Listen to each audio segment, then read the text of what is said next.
being joined by few personas through this virtual.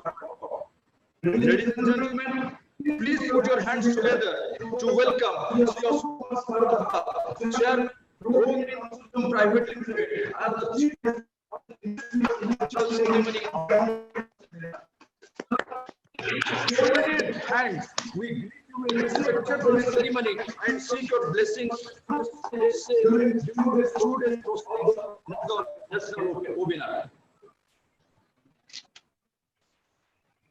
We feel privileged and are equally dignified of a personality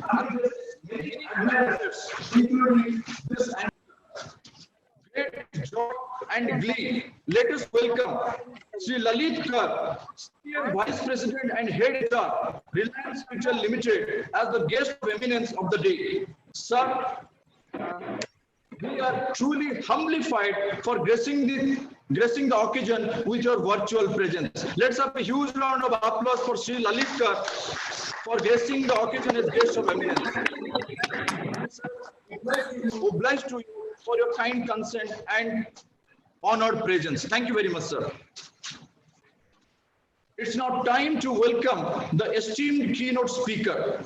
When a young yet eminent scholar from the University of Edinburgh, celebrated for his vast, varied and vivid auras, joins a ceremony of this caliber and stature, it is nothing but a moment of euphoria for all of us. Ladies and gentlemen, give him a big hand while I offer Piyush Roy the hospitable welcome for joining the inaugural ceremony as the keynote speaker.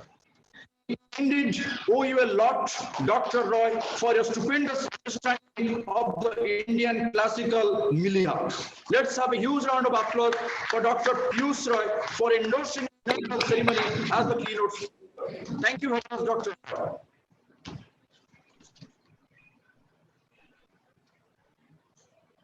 Light symbolizes victory over darkness of ignorance. Light is a testimony to positive energy. Light awakens the greatness within, and it is customary on this part of the country to commence any auspicious occasion by invoking the divine blessing. All the esteemed dignitaries to join the lighting the lamps on this virtual platform.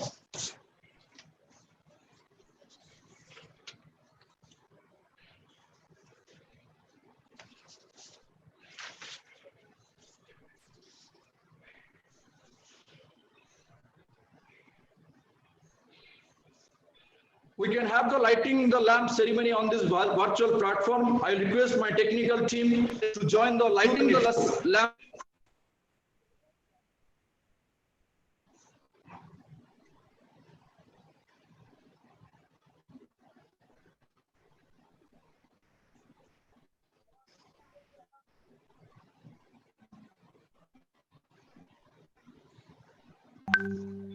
We can have the lighting the lamp ceremony on this virtual platform. I request my technical team to join the lighting the lamp.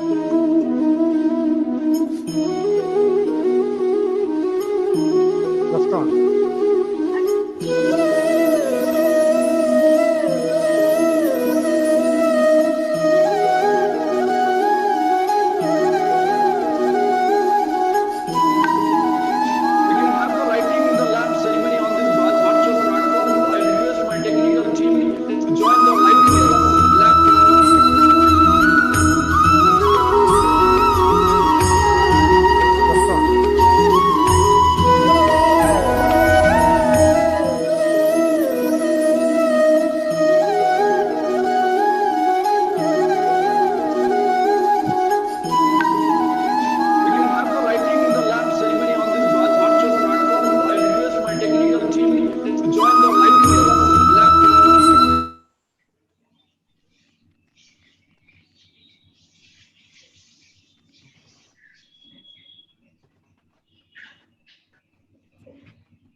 Everybody for joining the lighting the lamp ceremony. Thank you very much.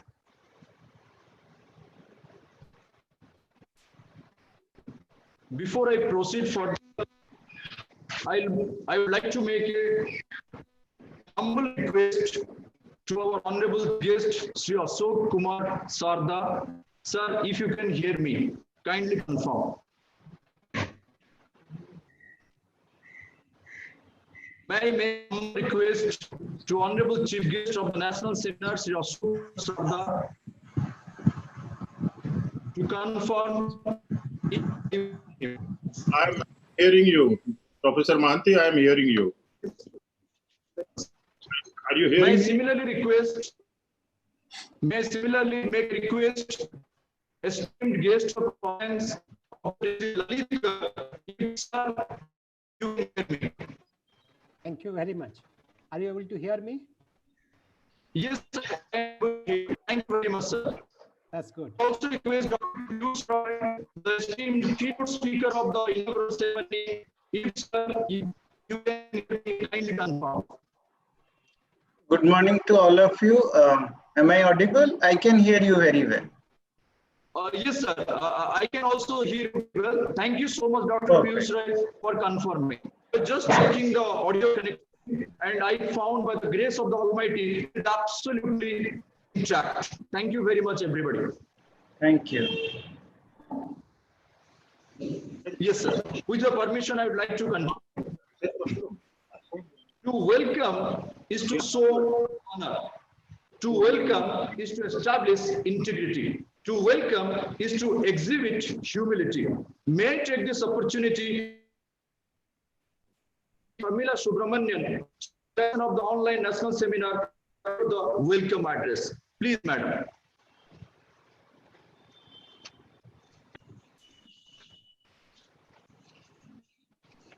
A very good morning to all of you.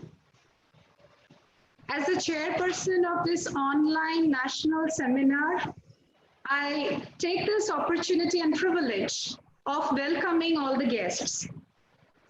Honorable chief guest of this morning, honorable guest of eminence, respected keynote speaker, Honorable Secretary Dr. Bankim Mahanti, Director Corporate Affairs, Associate Deans, faculty members, participants, students, media people, friends, well-wishers, eminent guests, alumni, ladies and gentlemen. I'm actually honored to be the chairperson for this online national seminar. More so because I'm standing here virtually to welcome our chief guest, Sri Ashok Kumar Limited.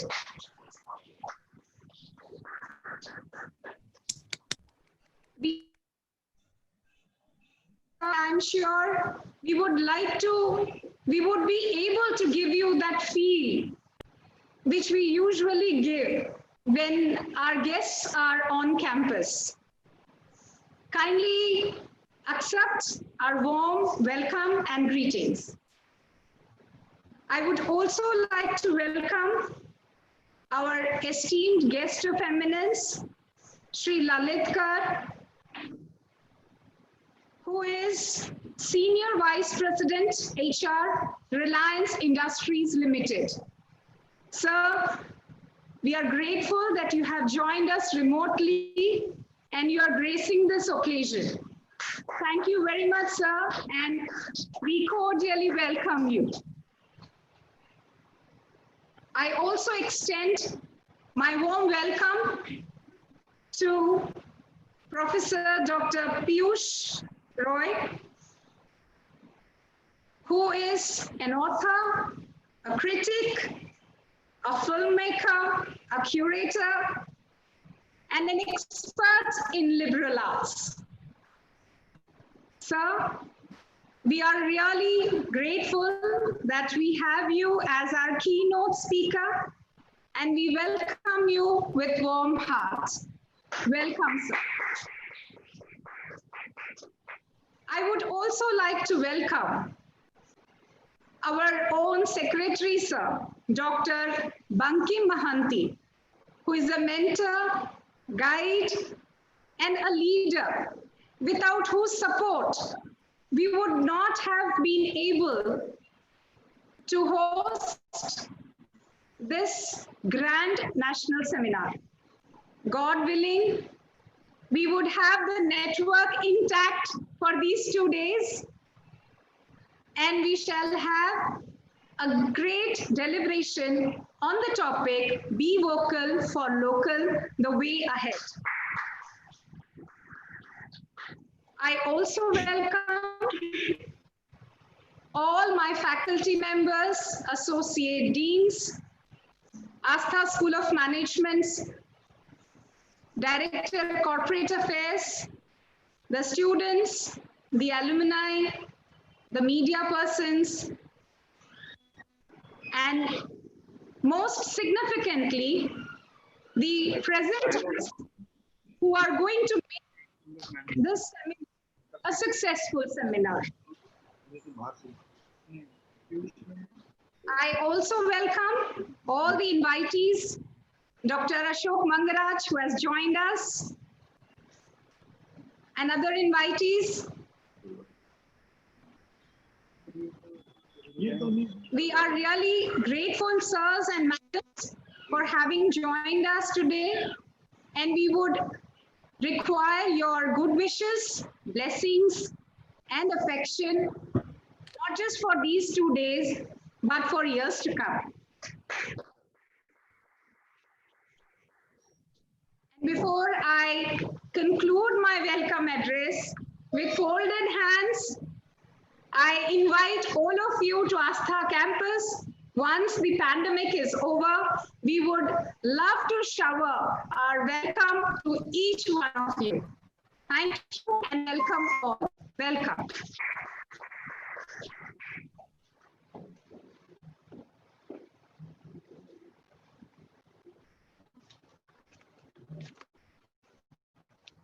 Thank you very much, Professor Dr. Sarmila Subramanian, for your spectacular welcome address. I'm sure our esteemed chief guest, guest of eminence, and keynote speaker, beside all other distinguished guests, must be feeling elated. We are quite excited to move further as per the proceedings of the agenda of the day. Thank you very much, madam. It is aptly said that listening to a learned man is equivalent to reading 1,000 books.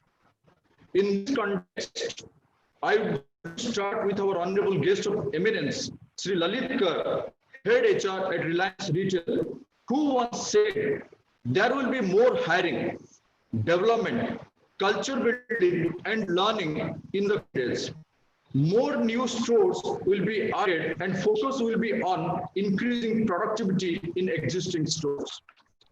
I believe all our students who are witnessing the proceedings of on this virtual platform must be feeling quite energized. By the way, boys and girls, let me inform you that Sri Lalit Kar has a 31-year of illustrious track record of serving many organizations like Orind as a personnel officer, National Dairy Development Board as plant HR head and regional HR manager, Mumbai International Airport Private Limited as vice president HR, before endorsing Reliance Retail as senior vice president and HR. Kar leads the entire HR function at Reliance Retail, mainly in 3 businesses like Reliance Digital Store, My Stores, and Rescue. He has a deep understanding of business and HR. Therefore, he has played crucial role of HR partnering with huge amount of success. Having worked with varied workforces, Sri Litkar emphasizes on talent building, culture building, and learning more than hiring. Being a prized alumnus of Department of PMIR Utkal University, he believes that great things do not come to those who wait. Great things come to those who go out and earn it. With this note, may I request Sri Lalitkar, the esteemed guest of eminence of the inaugural ceremony, to captivate the online audience with his wonderful words. Please, sir. Good morning, Mr. Mohanty, for this introduction.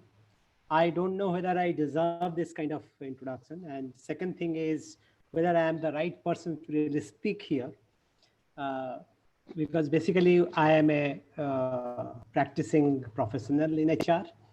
And today the topic is something which is I'll not talk much of HR today. Okay, so basically this is a great contemporary topic which has a context. And before that, I thank Mr. Bankim Mohanty, Madam Subramaniam, Principal, and also welcome Mr.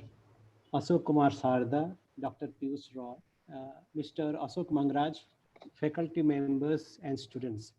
And students, it is all others are very eminent people, and I know they're much more knowledgeable than I am. But my dear students, my address would be mostly meant for you. And Oscar Wilde once told that the old forgets everything, the middle-aged ମତେ ଶୁଭୁଛି ବୋଲି କହି ଦଉନୁ ମତେ ଶୁଭିଲାଣି ପରା ଆଗରୁ ଶୁଭୁ ନଥିଲା ସେ ମତେ 50% କନଫ୍ୟୁଜ କରୁଛି ଖାଲି kindly keep it on mute. Okay, so Oscar Wilde told once, he said that the old forgets everything, the middle-aged suspects everything, and the young knows everything.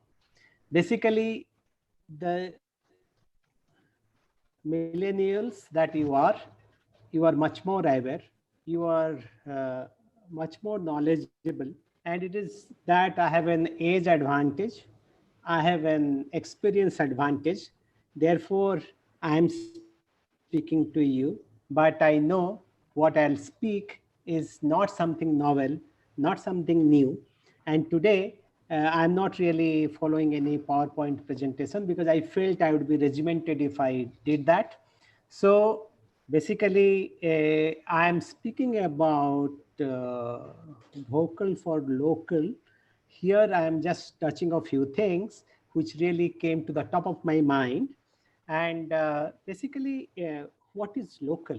Now, with the context, the current context, the Galwan standoff, and the crisis that really deepened with China, which was again preceded by the COVID crisis with first quarter GDP fall of by 23.9%.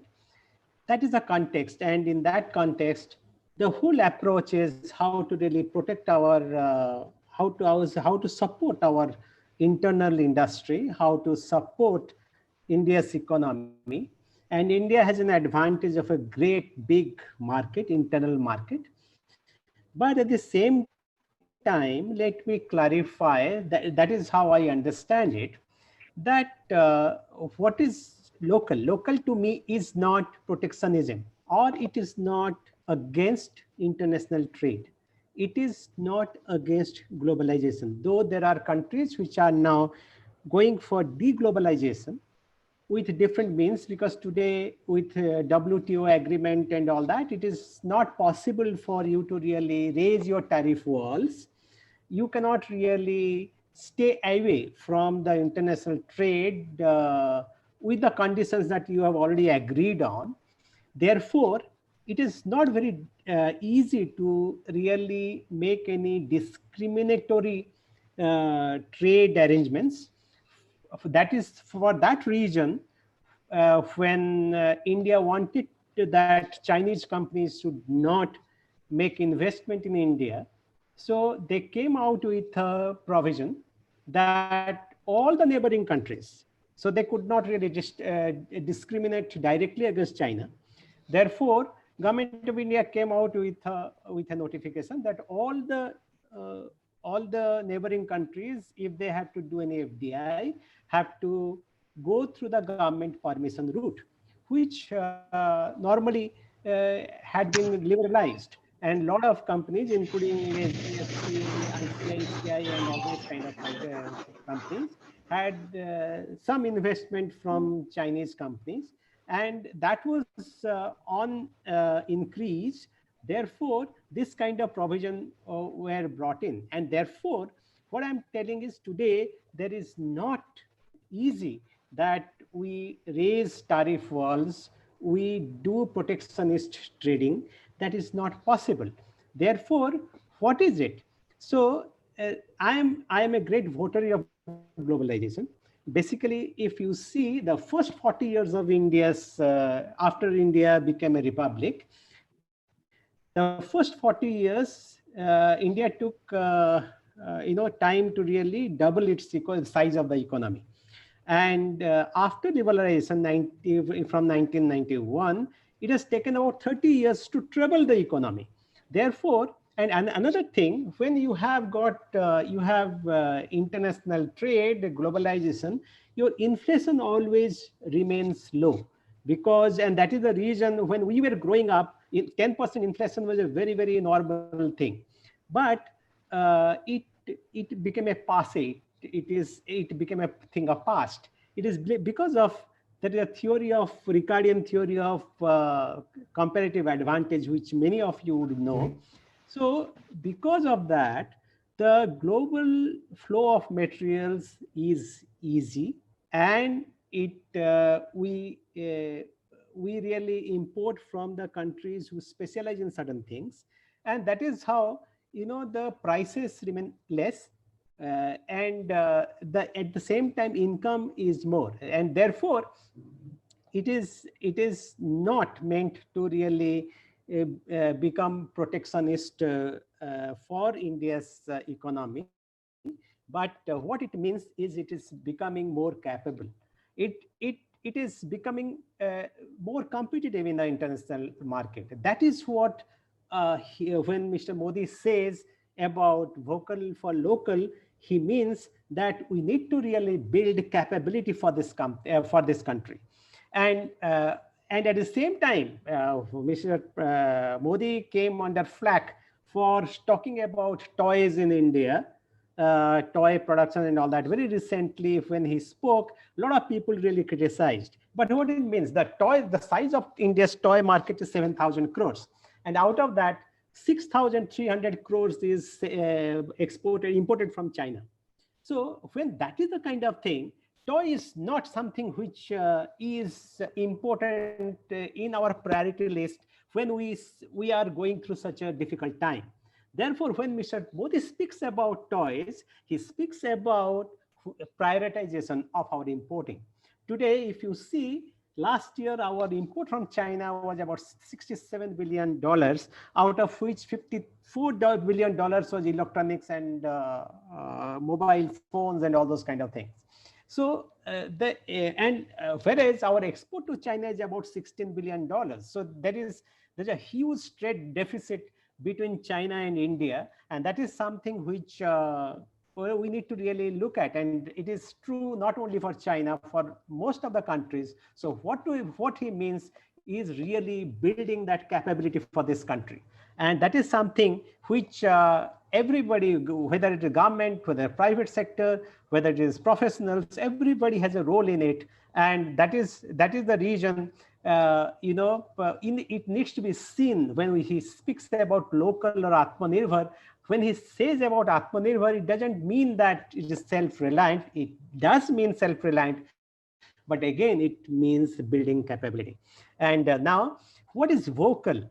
it is vocal is nothing but creating that pride. And that pride is building pride among us for what we are capable of. It is the pride for our culture, heritage, and ethos. It is the pride of our achievements. It is the pride of our STEM capability, that is science, technology, engineering, and math capabilities. It is a pride that will make India's products globally competitive.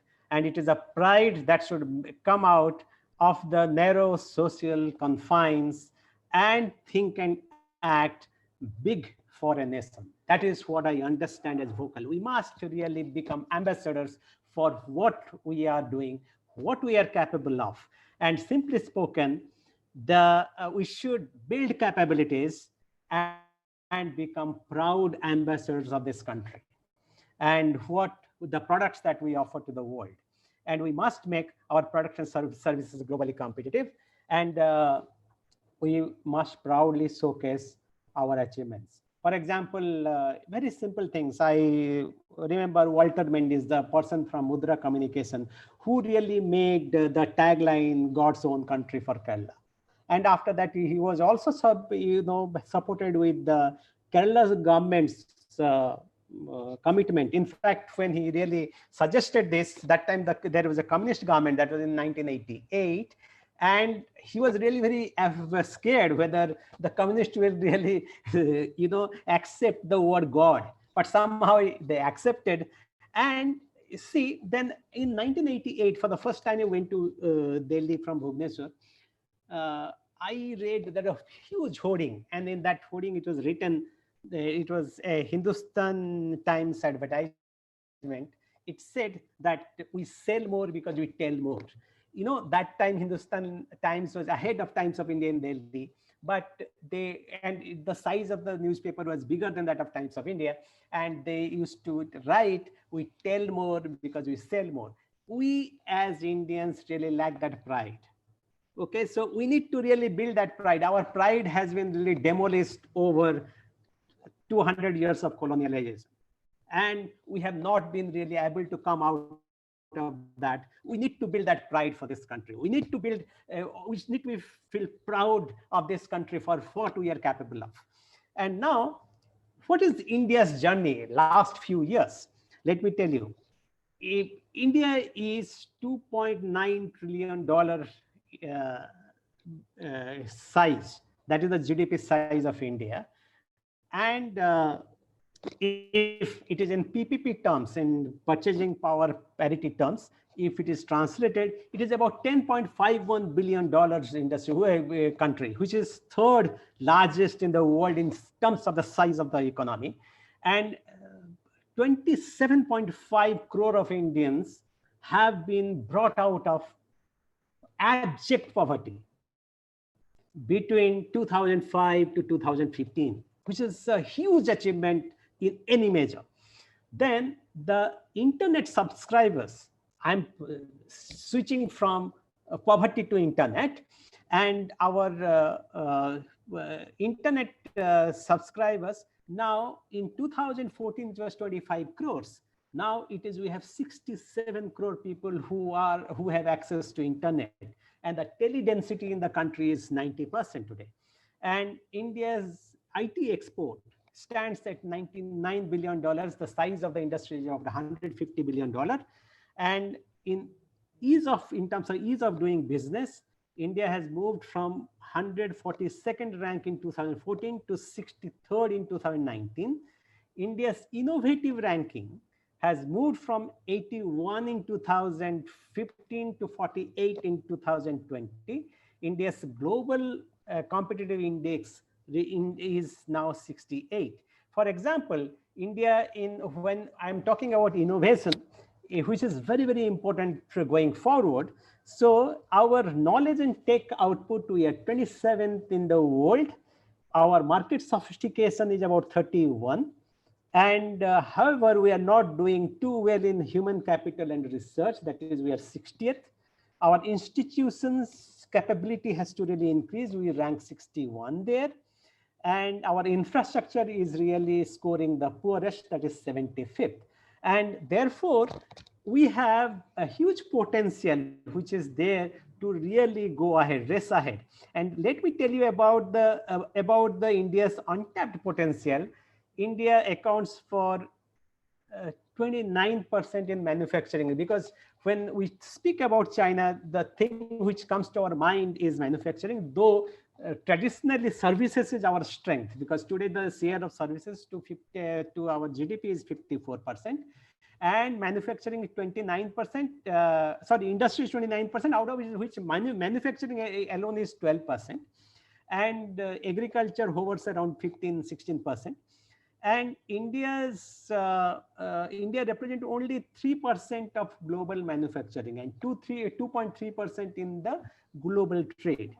And interestingly, MSMEs, micro, small, medium enterprises, they hold about 48% of India's export, the not software exports, but I'm talking about the manufactured goods export.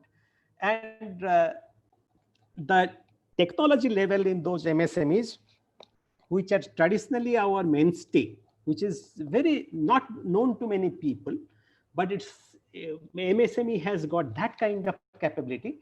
But today we need to really create a lot of technology advancement in MSME. That is something Indian government has to create an agency which should push it, and there should be incentives there which really push that export capability, export potential today. And what is important is that now the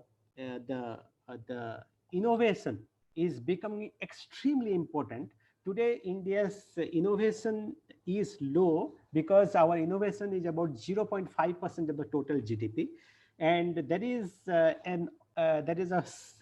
body called Atal Innovation Mission, which is under Niti Aayog, and they are doing a fabulous job, let me tell you. And because it's a very new organization and led by a very, very competent man, and 99 incubation is happening at the moment, and they are promoting all kinds of innovation. Now, coming back to India's export potential, etc., our export very, very maybe it will be a surprise to you, to the students particularly. Our topmost export item is mineral fuels, including oil, which is our refinery oil, and it is Jamnagar refinery which tops in this. And today 6% of world's vehicle run on fuel that is refined from Jamnagar refinery. So now second thing is gems and precious metals, and these are very small enterprises which really do it. What I was talking about, MSMEs. Then machinery, including computers. Though we are a huge importer of computer, we have also some level of computers which we make and other machineries which we export. Then vehicles is another export item. So we are not like only agriculture product or only apparels that we are exporting. Next is organic chemicals. Pharmaceutical is a huge export element from India, and today with 7 candidates from India for COVID, this potential is going to be very big. There are 7 companies which are working for COVID inoculation. So that is the reason India's pharmaceutical is poised for a big growth. Now, electrical machinery and equipment, iron and steel, cotton, and clothing and accessories. These are the kind of industry we are already there. So there is a level of technological capability that exists in the country, and we need to really build on this strength. I always believe that we always need to really build on our strength, not to work too much on our weakness. So whether it is people, I don't believe in my approach to people. I am a practicing HR person for last 31 years. I don't believe you can really make too much of a difference to people's weaknesses, but you must build on their strengths. So now same thing holds for the country. So we must build on this strength. We must build on our STEM capabilities. We must build on our services capabilities, which we are good at. So we must do, we must work on these kind of things. Professor Mohanty, when I promise I'll end in 30 minutes, but if I exceed, please let me know. So what we must look for, as I told, continue to work on our strengths, whether it is IT, whether it is pharma or other industries. Work on FDIs from US, EU and other countries, because when you get FDIs, you get technologies with that. Your people get trained in that. The capability building happens. It is in FII, that is foreign investment, foreign, okay, I am forgetting, foreign FII. What happens? Foreign institutional investment. Foreign institutional investment. So what happens? The money comes, but money goes as well. But FDI, the money comes. There is some industry that is get set up. There are some skill building that happens. There is a technology transfer. Therefore, India should really work. This is a great opportunity that there is a complete international anger against China, and India should really leverage this situation. India should attract as much as capital for manufacturing, and which will really give a flip to our manufacturing, which is languishing for a very, very long time. And that is the reason, this is the time we must work on this. And now we have now very recently, Apple has told that it will shift some amount of base of manufacturing from China to India. So, and there are many such companies which have declared that, announced that, and it is good for India that when they come, we need to create that kind of business ecology for them. There, and good that very recently certain reforms have happened, which I'll cover. Now, our ease of doing business, then labor laws, which very recently it is tabled in the parliament. I am not very sure whether it got passed by both the houses. It was already passed by Lok Sabha. So labor laws, which will really liberate the business, in the sense that hiring and firing will be easier. Then at the same time, for the labor, what is going to be there, that there has to be some kind of social security which should be guaranteed. Therefore, there will be, even if there is unemployment, there should be some kind of fallback options for the labor. And my dear students, let me tell you, the future is going to be very, very uncertain. Okay, you will not have probably the option like I had of working for 31 years on an uninterrupted service. You may have a lot of ups and downs. Therefore, build those capabilities. It is little offline, but I take this opportunity to tell you, as many skills that you can build for yourself, do that. And be prepared that you will not be in one particular profession. You may not be a finance professional all the times, or a HR professional all the times, or a marketing professional all the times. You should be ready to really change your professions, experiment on different things, and also don't saving as a value you inculcate in yourself, because future is uncertain. There should be some amount of financial backing for you whenever there is any kind of uncertainty that looms large at you. Now, reforms, labor laws I spoke about. Very recently, there are two agriculture bills which have been tabled and probably have been passed. And it has created a lot of furor. Now 18 opposition parties want to really oppose it. But fact is, it really liberates agriculture to farmer to a large extent, because earlier the whole arrangement was that there is a agriculture produce market committee. You go and sell there. There are commission agents. They called it RTIs in North India. and they all collude. They, in collusion, they depress price for the farmer. Now today, with this bill, what has happened is the farmer will have an option to sell it to any, he can go for contract farming, he can sell it to any trader, he can sell it to any retailer. So he can detect the price. So earlier the idea was that when he comes to a market, he creates, the farmers create some kind of competition, they get the right price. So the price discovery which people thought that would happen was not really happening. So basically this liberation of farmers is going to help, and there was a lot of apprehension that the minimum support price and all those kind of things will be really withdrawn, which has not happened, and I think it must continue because our farmers need to be supported. During the COVID time, the only industry that grew was agriculture, and the only sector that grew was agriculture, and it grew by 4%.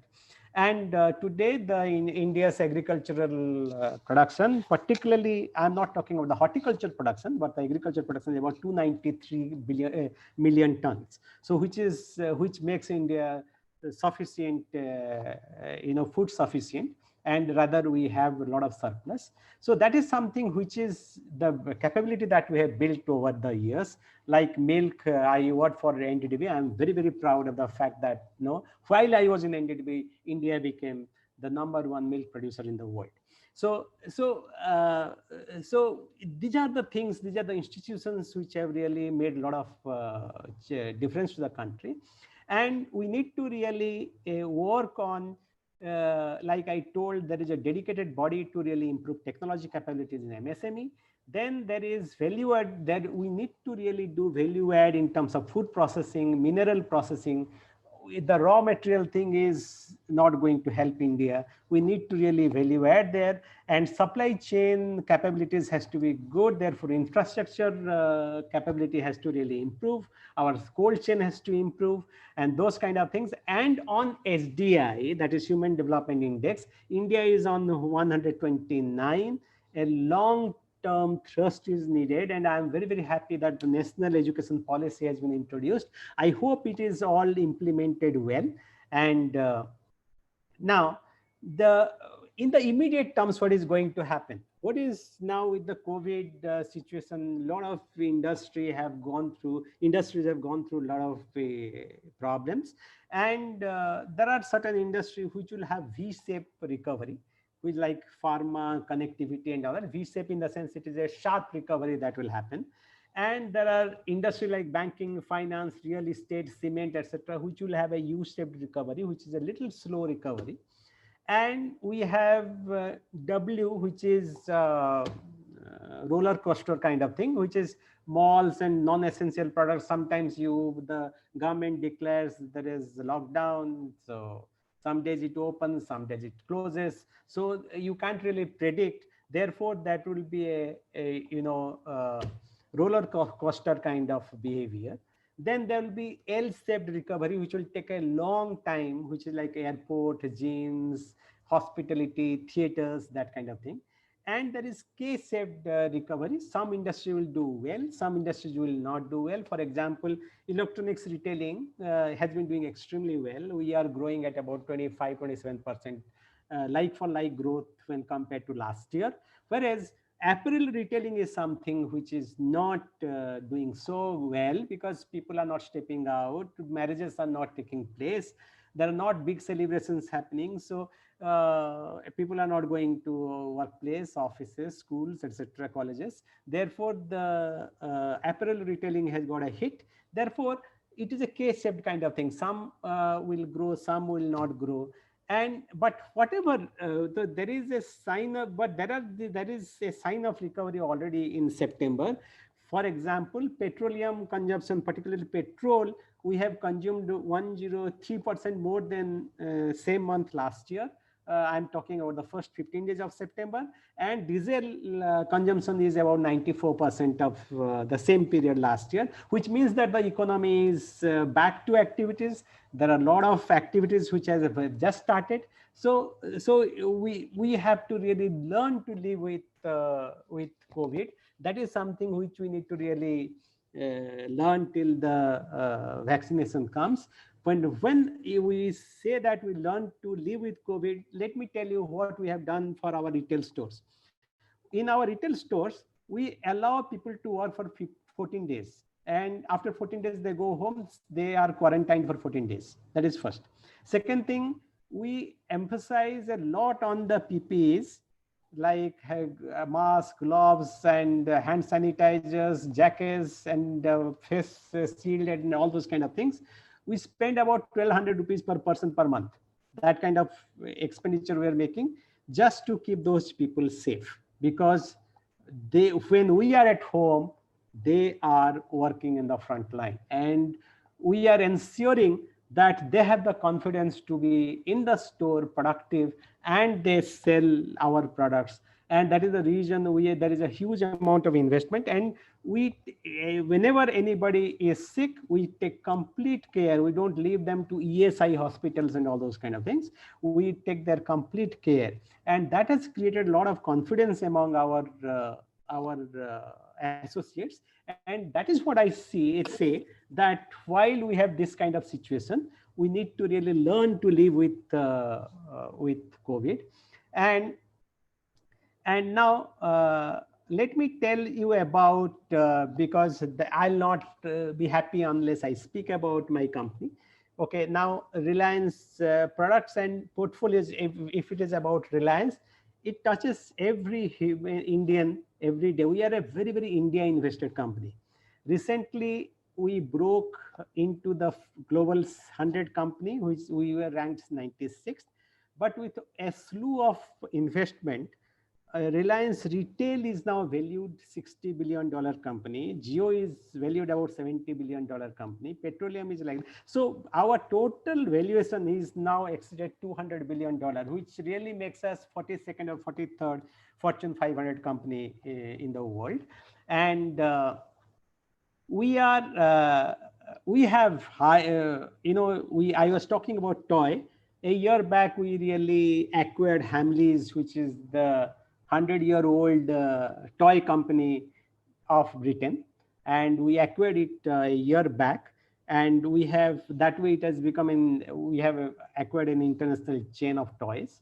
And we made India the second largest internet user in the world. And today, probably we are able to work from home, study from home, because of the 4G that was ushered by Reliance to India. And that is something I would be very proud to say. And while the whole industry was reeling under COVID, we really attracted a huge amount of investments. And Google, Qualcomm, Facebook, Silver Lake, General Atlantic, then Abu Dhabi investment company, all those people really, all those companies invested in us, and our investment is in excess of 2 lakh crore, which makes us completely debt-free company. And very recently, Silver Lake partners invested about 1.75%. They bought about 1.75% of Reliance Retail, which is for 7,500 crores. And KKR bought 1.2% for 5,500 crores. So what we are, so our valuation, as I told, has exceeded $200 billion. And now we have acquired, as you all know, we have acquired Future Group very recently. And so that is not a part of this $60 billion. And that transfer has not yet happened, because Reliance has gone to SEBI as applied SEBI for all the approvals. Now, during this time, we understood that our e-commerce business has to be really strengthened. And that is how JioMart was born. And when JioMart, we really make about 5 lakh deliveries per day. Okay, it is way ahead of Grofers, way ahead of Amazon Pantry, which clock about 3 lakh, 1 lakh kind of order. So this is what is our story, and we have been able to achieve it because of four things which late Dhirubhai Ambani had given. It is his mantras, and first mantra is growth is life, which is our tagline. We are very, very impatient for growth. And second thing he told is what is good for India is good for Reliance. We have really lived that. And third, he told we bet on people. We have a huge, what I would say, loyalty of very good people within the company. And that is the fourth thing he's told, that think fast and think ahead. And that is what makes what Reliance is today. Thank you very much. And I'm really very privileged to have got an opportunity to speak on this platform. I am indebted to you, Mr. Mohanty, Principal Madam Mrs. Subramaniam. So thank you very much.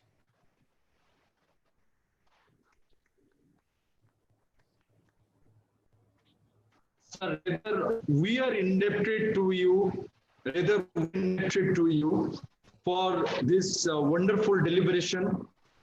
We are the organizer of this particular national seminar on the theme Be Vocal for Local, and you are the one, being the guest of eminence, you defined what is local, what is vocal, what is good for India, what is happening so far this Indo-China trade agreement is concerned, how India can improve its ranking in doing of business. And there are different sectors which you touched upon, where India can definitely do exceedingly well, and of course it can become self-reliant. So much, sir. I am really amused. I am confounded. Let me express this at this age, at such kind of stature, you are so much updated. You have given so many statistics. That is wonderful. That is a learning for me and for all my students who witnessed your virtual platform. Again, a huge round of applause for your wonderful deliberation.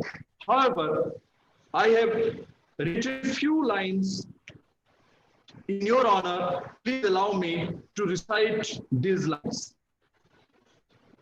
You are admired as a dexterous administrator, being a confluence of traditional values and neoteric intellection. Your dedicated services towards the improved productivity of the Indian workforce is exemplary and incredible. Your innovative vision, indelible strength, and adroit discharge of duties has made you a leader par excellence. We hail you, sir. Thank you very much, Sri Lalitkar, Senior Human Resource at Reliance. Wonderful deliberation, for inviting all of us and for gracing the seminar. Thank you, sir. Thank you very much. Thank you, Dr. It's an honor and privilege, sir. Dr. Bankim Mohanty, I forgot to really thank you. And I am really indebted for giving me an opportunity, because I normally don't speak, though I am a very, very avid student of India. Indology is one of my area of interest. Indian economy is an area of interest. Therefore, I really didn't touch upon HR today at all. Okay, so pardon me for that. Thank you very much. Thank you. Steering forward the proceedings, I am ecstatic to introduce Dr. Piyush Roy as an Indian critic, columnist, curator, scholar, and filmmaker. Former editor of Stardust and Starweek, he has worked at senior reporting positions in leading Indian dailies like the Indian Express, Hindustan Times, etc., and has been published more than 500 times almost in all the English national dailies of India. Author of two works of fiction Never Say Never End in 2007, and Alexander, an epic love story.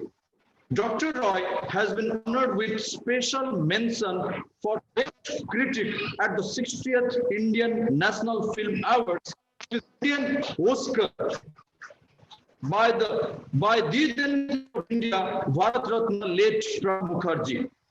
He is a recipient of Sir William Jarling Memorial Prize in 2014.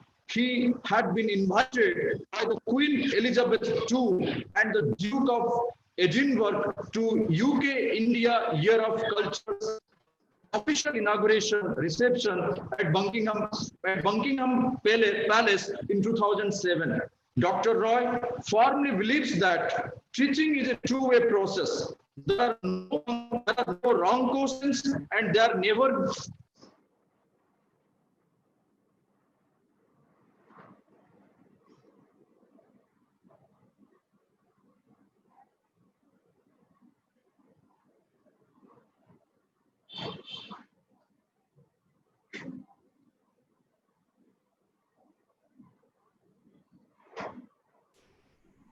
sorry for the technological interruption. There is a glitch from my end. So once again, I will start from the point where I have left. Dr. Roy firmly believes that teaching is a two-way process. There are no wrong questions, and there never be is a one only answer. With this, may I take the opportunity to invite Dr. Piyush Roy, the esteemed keynote speaker of the inaugural ceremony of the National Seminar, to mesmerize this virtual audience. Please, Dr. Roy. Thank you for your kind words, and my regards and my pranam to Professor Mohanty, Professor Subramaniam, Sri Lalit ji and Sri Ashok ji, the other eminent speakers of the day. It has been a really gratifying and a learning experience for me listening to Sri Lalit ji and the way he has put forth the how and why, the how to be vocal about the local.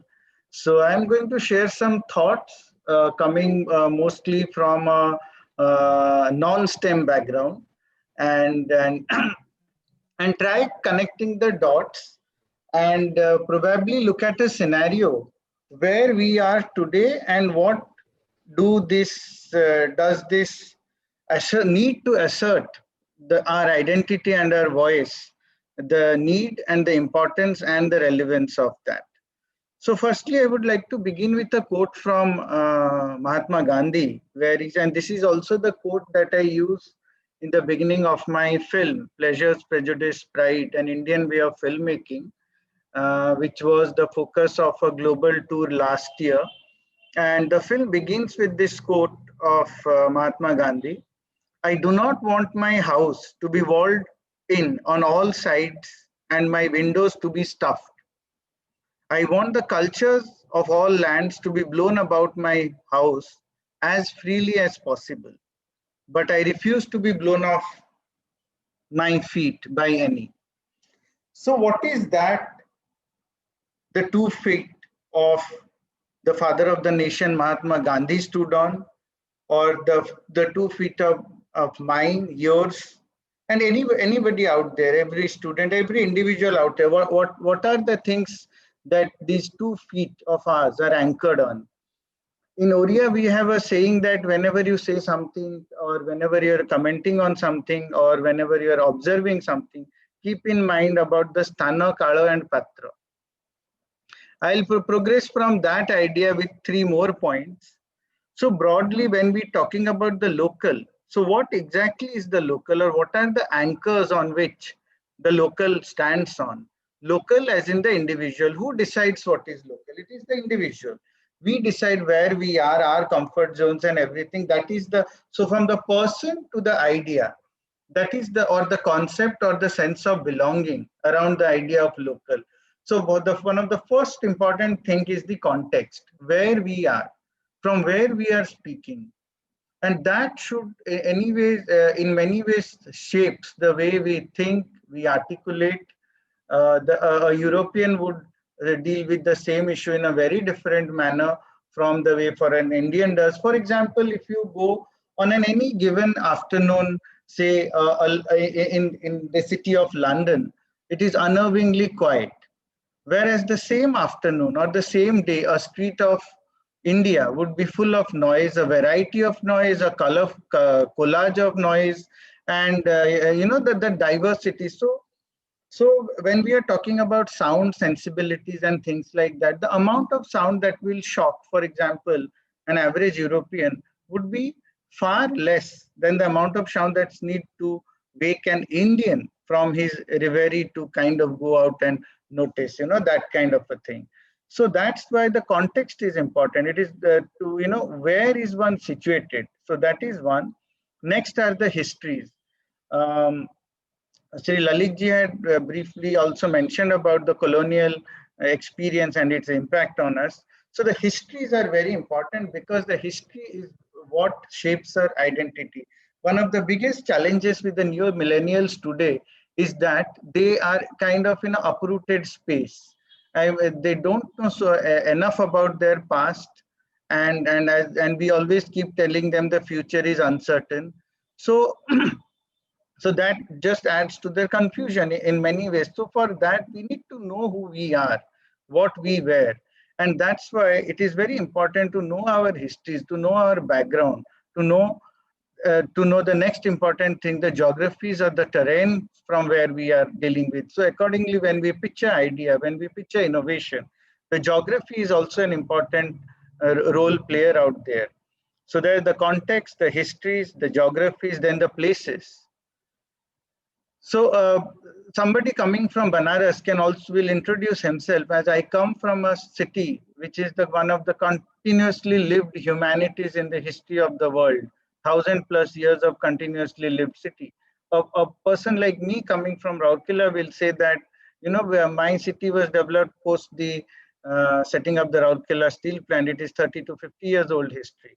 So, the history and the geography, both, they kind of then by default give a sense of entitlement to what we are saying. I mean, why is it that a European is far more confident than an Indian? Because his awareness of the colonial history, his awareness of the fact that the sun never sat on the British Empire for the good last 50, 60 years.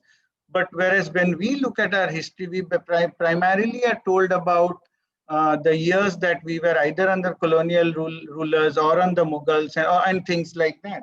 So we need to revisit that history and look at the many empires of India that were equally flourishing, equally ambitious, and equally influential. So that's where it is very important. And then beyond looking at a centralized Delhi Sultanate history, we should look at the histories of, say, Assam. I mean, how many of us know that a home dynasty kind of for 600 years, they stopped the Mughals from going beyond Bengal?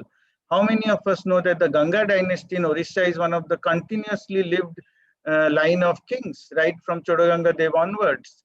How many of us know that Rudrama Devi, when Marco Polo went about one of the first major Western explorers going around the world, and he visited every empire of the time from Persia to China, and he came back and in his chronicles he had written, which were then disbelieved but later proved with actual evidence, that the best ruled state in the entire world at that time was of Rudrama Devi, the Kakatiya queen of the Andhras, and she was somebody who was initially dressed as a prince because of the whole gender thing. So they thought that for a good amount of her reign, she was actually passed off as a boy before she actually came into her own. And so these are the things. So once we know that, once we know about our Indian history, when a boy from Tamil Nadu, a girl from Orissa, or anybody from say north, various parts, they all come with the identity, the sense of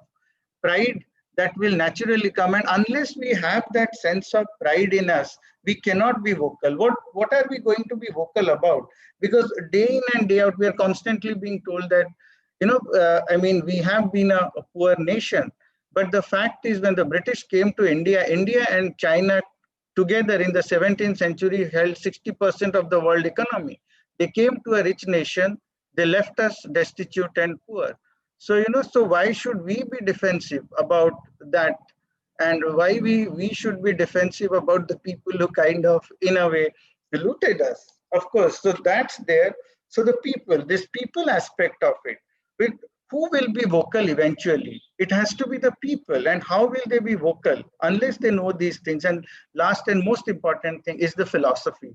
When Macaulay came to India, his philosophy was that, I mean, how would the ruler and the ruled, when the ratio of numbers is something as 1:50,000, the joke was that if all the Indians got together and just blew air, they will send the Britishers back to the UK.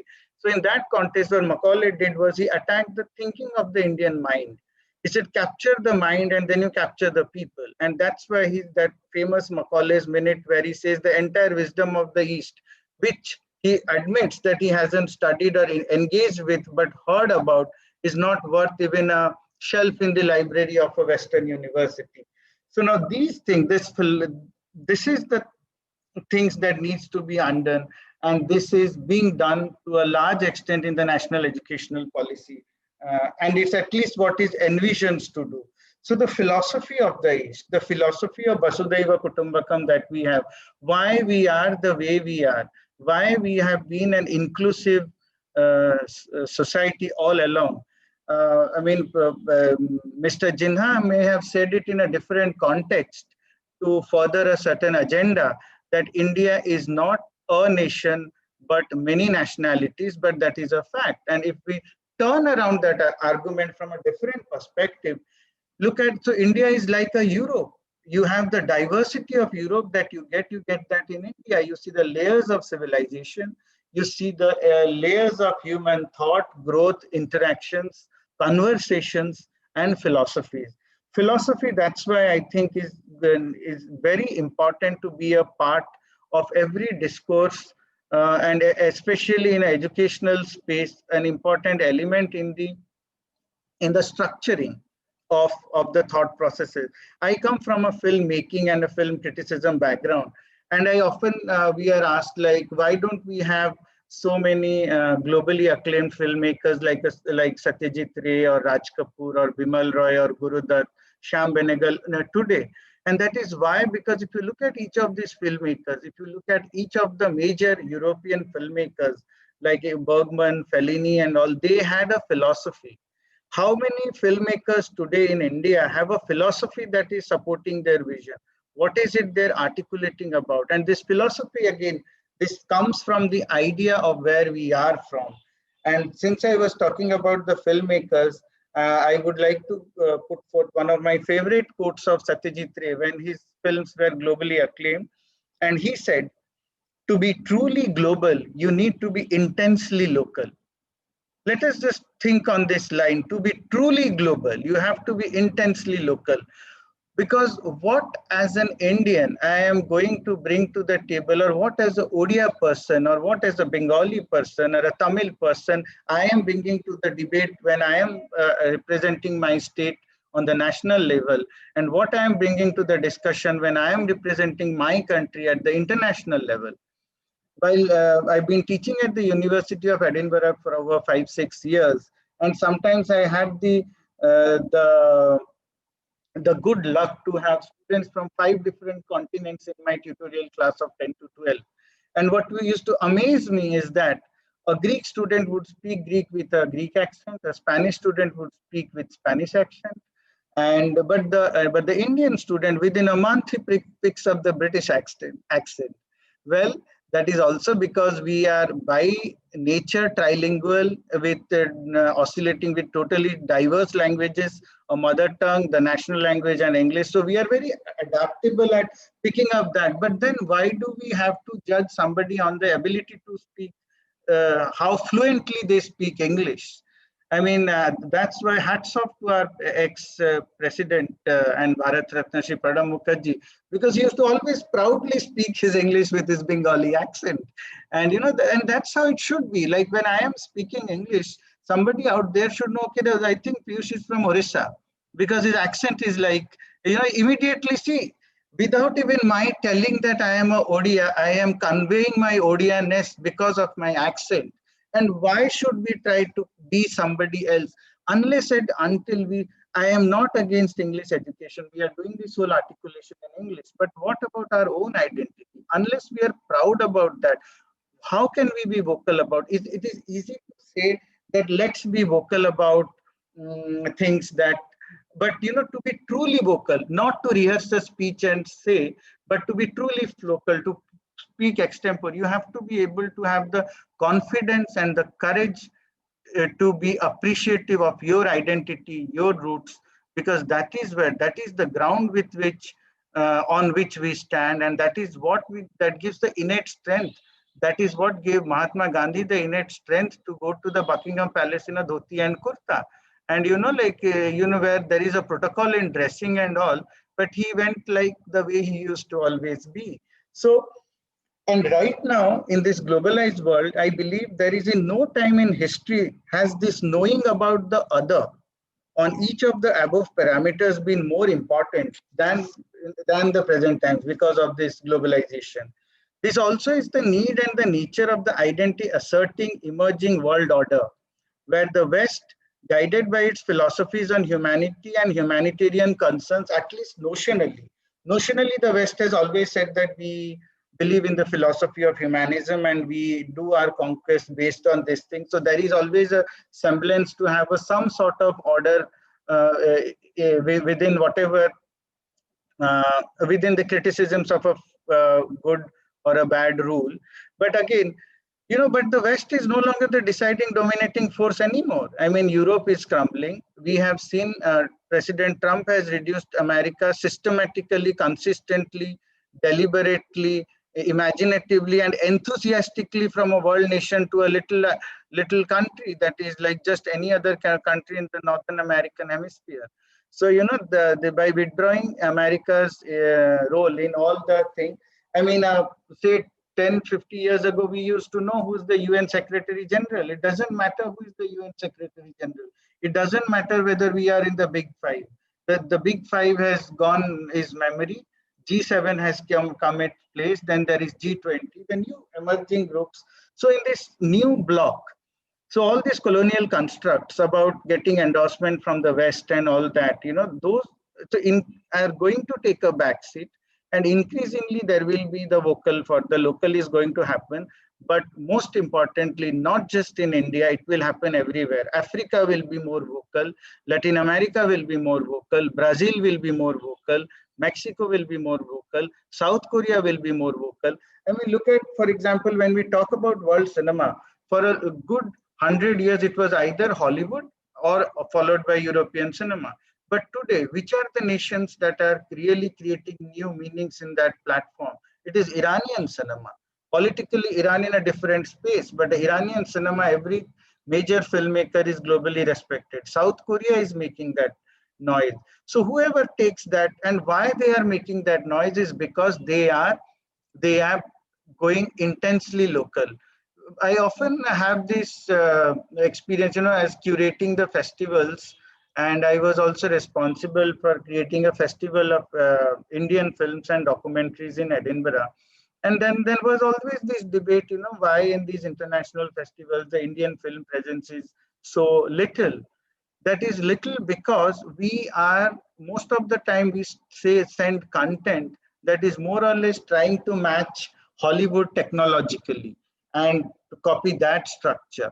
I mean, what did we expect when we sent a film like Gully Boy for the Oscars, which is actually a copy of a Hollywood film?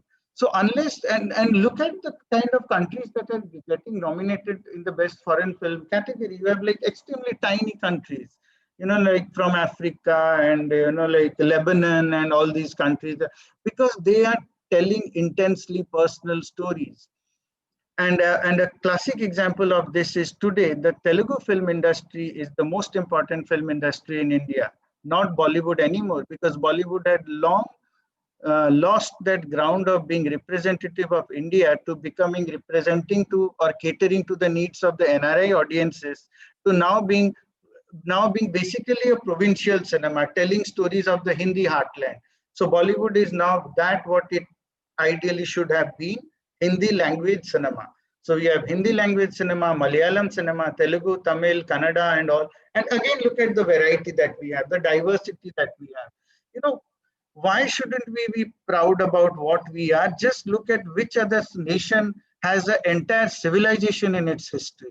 Which other nation has kind of given ideas and thoughts that have shaped and are shaping multiple movements across the world. We say if I look at our soft power, and that is the real power of the future, either you send a virus and infect people, or you send ideas and enhance the quality of life of the people. And what is our soft power? It is Buddha, it is Gandhi, it is Bollywood.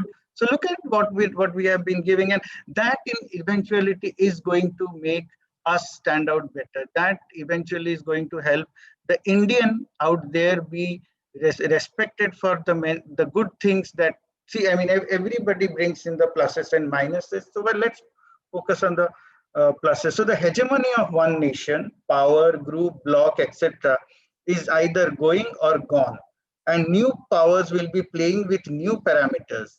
The working of a new colonizer like China is far different from the methods and ambitions of the 19th and 20th century colonizing nations of Europe.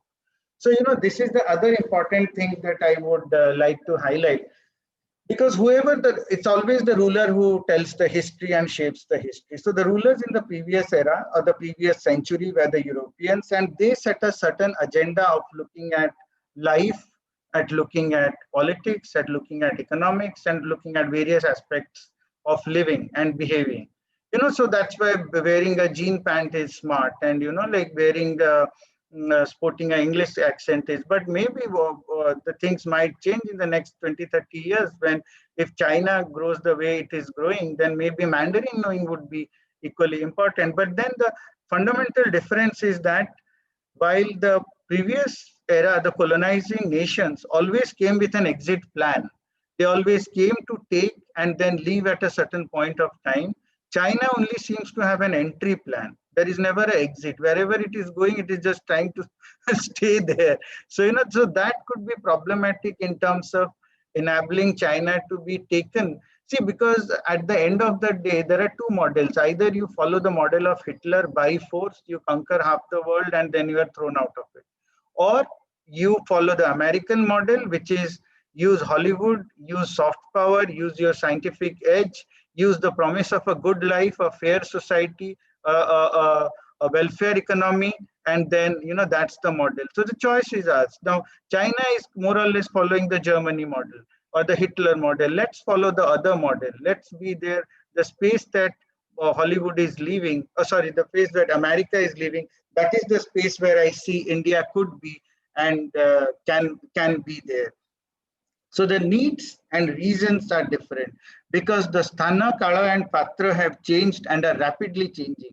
The changes that had taken 300 years to manifest earlier. By the turn of the last century, a similar quantum of change on every aspect of living was achieved in just 10 years in the last decade of the 20th century.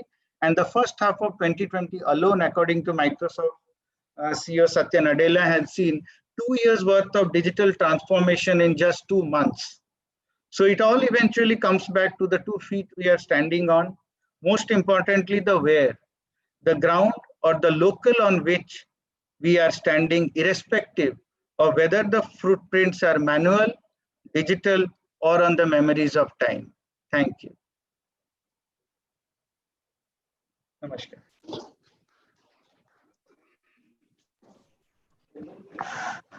Thank you so much, Dr. Roy, for your wonderful deliberation. I mean, it is quite interesting to listen from you that it is not only geography, it is your history that you should be proud of. And that sense of pride can actually make all of us vocal for local. And listening to you, something came to my mind as well, Dr. Roy. you are a thought-provoking person. You told that either you send a virus and infect people, or you send an idea and improve people's mindset, their thinking, and their better life. I think you here in this virtual platform send an idea, and that idea actually striking me right now. And the idea is there are two models. One is Hitler model or the German model. Second one is the American model, right? I vouch for the third model, that is Indian model. And once we are having that kind of model, which says that the doors and windows of my room, they're open, I am receiving all kind of ideas coming across the globe, but I am entrusted with my basic root. I think that is the Indian model, which can give a tremendous amount of well-deserved message to the entire globe. Thank you so much, Dr. Roy, for your wonderful deliberation. And then this prompts me to dedicate actually a few lines to you as well. Please allow me, Dr. Roy. You are celebrated as a critic, curator, author, and a filmmaker of renown. Your undeterred conviction and impeccable conduct has brought many laurels like Sir William Darling Memorial Prize and Sue Grant Prize for Community Service. Your fascination for artistic creation is intricately crafted in your films and novels. You will be forever cherished as a teacher, a curator, a poet, a journalist, and a storyteller par excellence. We salute you, Dr. Piyush Roy, as Pride India. Thank you so much, Dr. Piyush Roy. Once again, I would like to convey our sincere gratitude from the entire Astha family for gracing the inaugural ceremony of this two-day online national seminar as a keynote speaker. Thank you very much. Thank you for having me. Thank you.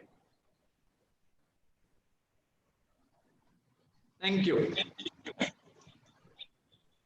World famous author Robin Sharma once said, to be successful in business and life, spot the possibilities while others look for problems. I believe this quote aptly personifies our chief guest, Sri Ashok Kumar Sarda. He is such a determined soul who has always looked for opportunity amidst all the difficulties and challenges life has thrown at him. Being at the helm of affairs at Grow Green Consortium Private Limited, Sri Ashok Kumar Sarda is such an entrepreneur whose profound expertise in environmental issues has been sought after by many organizations like Aditya Birla, Vedanta, Utkal Alumina, OMC, NTPC, and the list goes on. He is not only a successful entrepreneur, but also instrumental in reviving many companies like Vardhaman Industry. As an educational entrepreneur, Sri has created institutions like Rayagada Institute of Technology and Management and schools like Gyana Vardhini. As the former chairman of Rayagada Poetry Festival, he is an outstanding organizer of many social celebrations. The vice president of Utkal Chamber of Commerce and Industry, his contribution to promote entrepreneurial ecosystem in Odisha is commendable and phenomenal. Citing his own comment where he says, had I contributed in my job, I would have gone retired and watched television. I always keep thinking to do something new every day. Excitement is always there. I am also quite excited to invite Sri Ashok Kumar Sarda, Honorable Chief Guest of this inaugural ceremony, to motivate all of us with his inspirational deliberation. Please, sir. Let's have a huge round of applause when Sri Ashok Kumar Sarda is motivating all of us. Thank you, sir. Thank you. Thank you very much. Hope I am audible. Yes, sir, you are absolutely audible. Great. I must thank you in the very beginning about the invitation you extended to me. And let me begin with giving my regard to your chairperson, Professor Sarmila Subramaniam, who is heading today's workshop. Mr. Bankim Mahanti, who is instrumental in inviting me. He personally came to me and requested for this in spite of SOP in place. And Professor Jinasis Mahanti, who also motivated me to be here today. Both my previous speakers, very learned speakers, I was hearing both of them. One coming from the Fortune 100 company, I will say, the Reliance, we are proud of, as he is proud of serving the company, we feel proud of being an Indian company finding name in this first 100, the best 100 company in the world. So also Mr. Roy, a name in himself, a critic of eminence, and the way he was speaking, I can understand a widely traveled person, a widely interacted person, a highly knowledgeable person. So with this background, friends, when I am speaking, I will concentrate mainly on the sector of MSME, which I have been fighting all these days as a Vice President of Utkal Chamber of Commerce and Industry.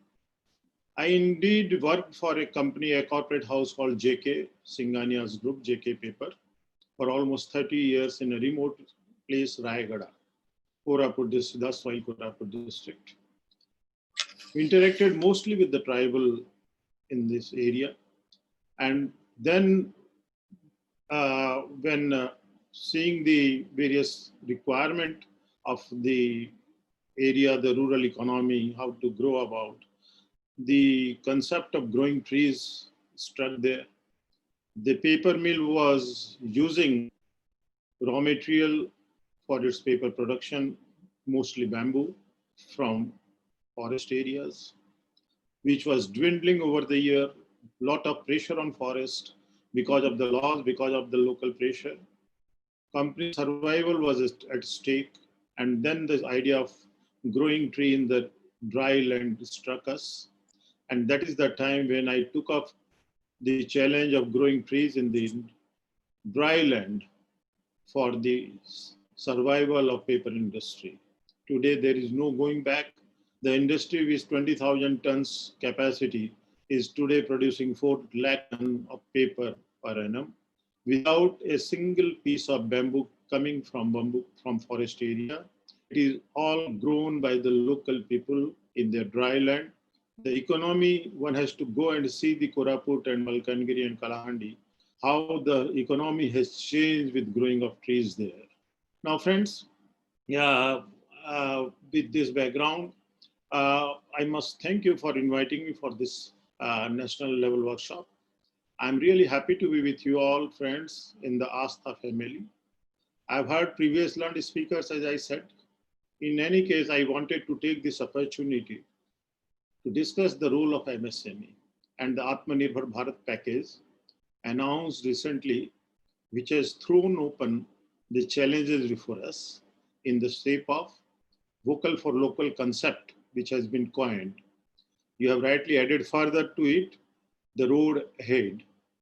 As the topic suggests, I'm sure you will have a great learning sessions spread over 2 days with number of paper presentation, throwing new ideas on self-reliance. At a time when the world is suffering from a deadly pandemic, India plans to convert this crisis into an opportunity.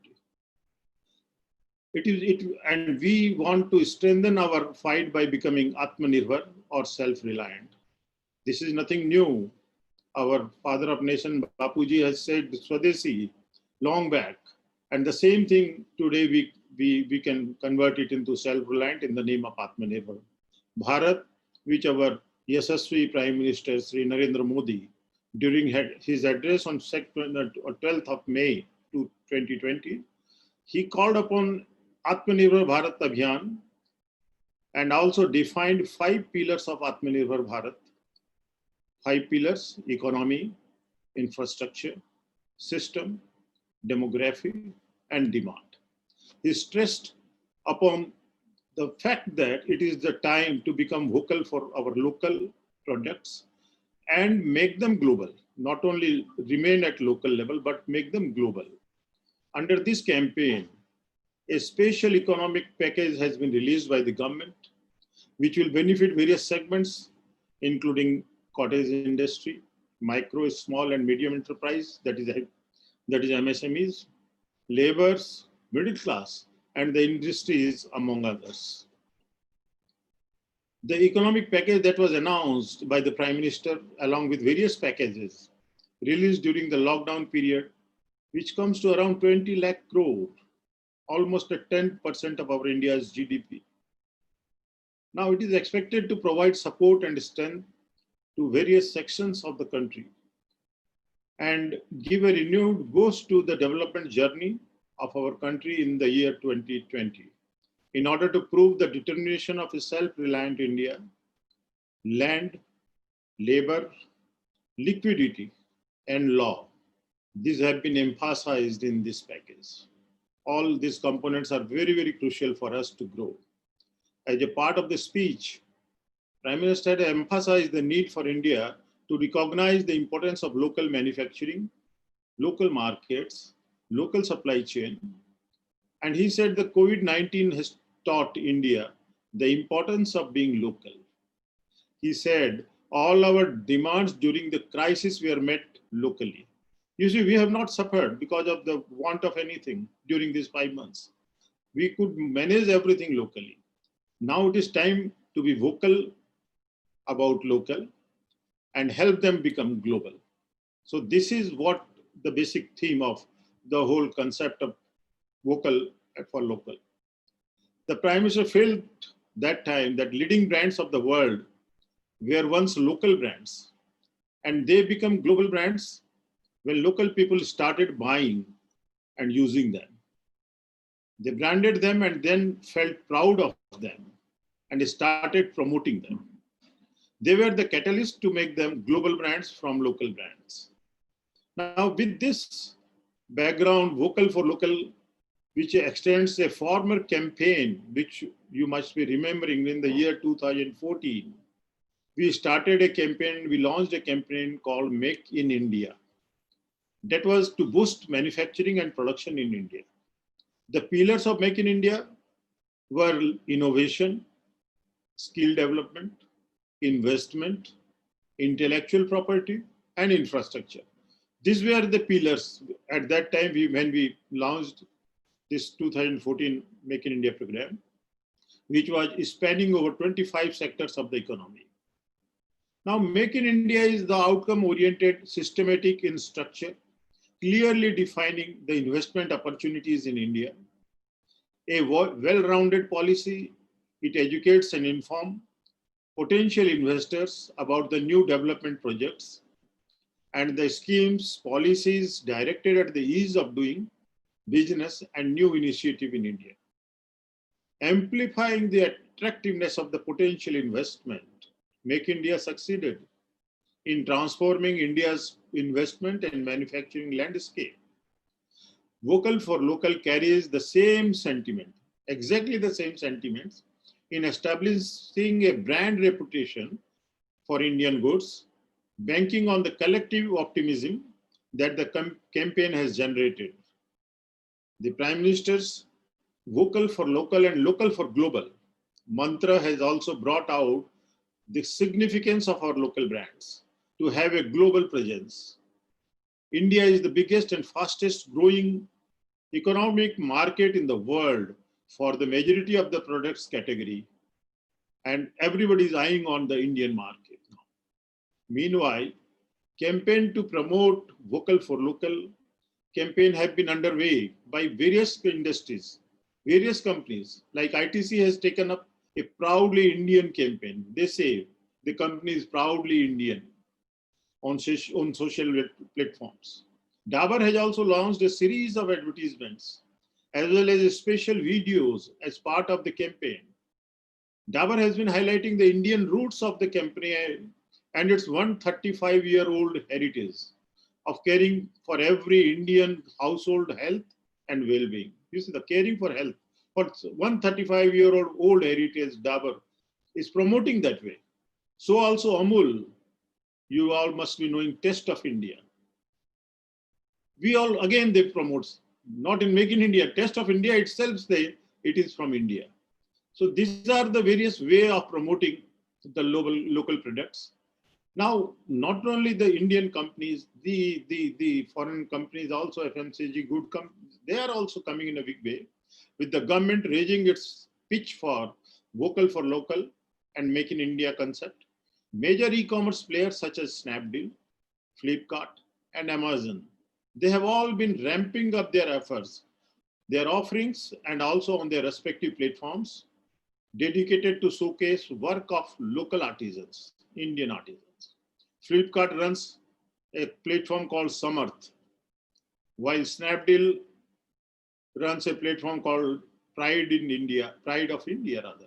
And Amazon's platform is called Karigar. You see, under its Samarth program, Flipkart said it is supporting the livelihood of more than 6 lakh artisans, weavers, and micro enterprise across India.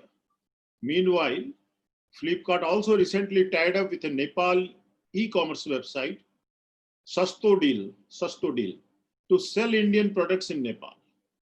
The move will give a boost to Indian MSMEs, as they will be able to leverage the rising online shopping population in Nepal. Under the deal, Sasto Deal will list over 5,000 Indian products from Indian MSMEs.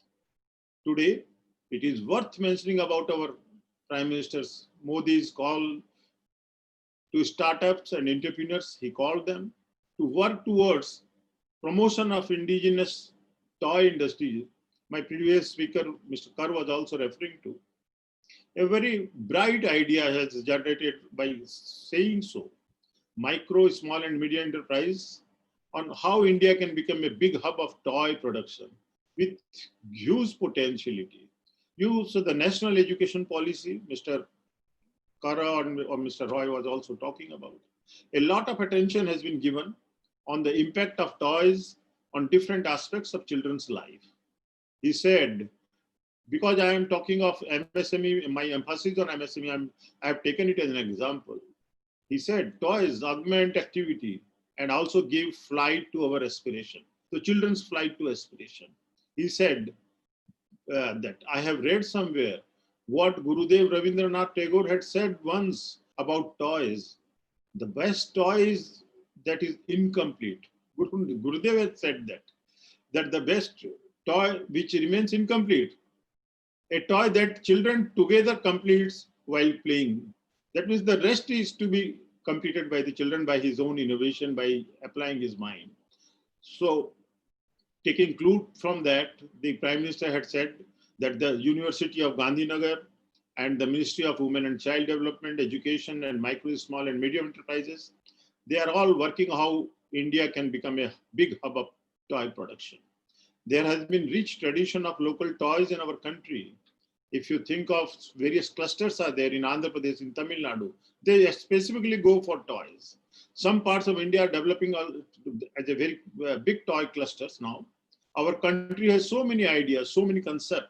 Our history has been very rich. Can we make game based on those history?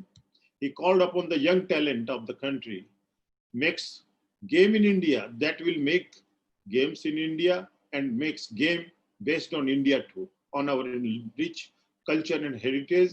Let us make games, let us make toys, which will not only educate our children from the point of our great heritage. Friends, I find that MSME sector is a very, very big sector. There are 6 to 7 crore MSME units if we include the number of workers, the vendors and family members dependent upon them, approximately 30 crore people directly or indirectly depend on these MSMEs, 6 to 7 crores. That means out of 135 crore population, if you can think of 30 crores people total depending on MSME sectors only, the importance can be well understood now. This means that almost 1/4 of a national population depends on this sector now. The people who depend on small business or industrial units are generally marginalized people. Many of them make their bread somehow. Today, they are in even bigger distress. You must be seeing news item in TV. And many of those small owners, workers, and vendors have no means to make their 2 meals a day. Currently, we are passing through the biggest socio-economic challenge, not only of India or the world, but perhaps the biggest challenge of human civilization. In this moment of crisis, there cannot be a bigger task than protecting life or livelihood of those who are already on the margins. We should feel very happy about this opportunity which has thrown up onto us, COVID crisis. Now for this situation and this sector, I have to say something more. I have 3 urgent things which comes to my mind. The first and the foremost is to protect the backbone of the units and entrepreneurs. The backbone, if you can't save it, we will spoil this industry. As rightly said, रीढ़ की हड्डी बचेगी तो फिर खड़े हो जाएंगे. यदि आम बैकबोन सीधा थिबो मोची थिबो आमे पुणी ठिया हे जवा. This is how we have to think of our backbone, and that is to be, the units have to be made to survive. The second is that we have to see that they sell through this time and jobs and livelihoods are not affected beyond a point. And the third thing, that use this crisis as an opportunity. We should focus on finding new opportunities in national and international market. It is a fact that this was a Herculean task before the government for procurement of medical equipment when this COVID crisis began. It was shocking to learn in the beginning that there was no capacity in the country to produce simple items like PPEs, personal protection equipments, N95 masks. There was no production capacity. These are not very technical or scientific items, but we were borrowing it, we are importing it. But still we had to depend entirely on those days in imports. Today is more surprising that with little effort, after some dots were put together, within a month, we have started producing more than 1 lakh PPE daily in the country. So we can do anything and everything. We have to just bring certain players and processes together. This is the greatest learning of COVID situation. Within 1 month, we made our country self-sufficient in these equipments, protective equipments. This is one example. Friends, can we work towards creating global champion in our companies from MSMEs? Can we grow Apple? I'm not talking of growing Apple for eating. Can we grow Apple phone? Can we become a few Googles can create? Can we create few Apples? Can we create few Googles? We want Microsoft kind of companies to grow in India. You must have heard in this discussion many times, why can't India create them? You may be aware that Apple started from a garage. When a small garage that it started. At some point of time, Mercedes, Airbus also must have been small scale industries in their own country. McDonald's also must have been some SMEs earlier. Today, you know their revenue, their valuation, their market cap. Friends, believe me, a country's economy is as robust as its companies. You may be aware that what kind of contribution of GDP is made by a handful of companies in many rich economies.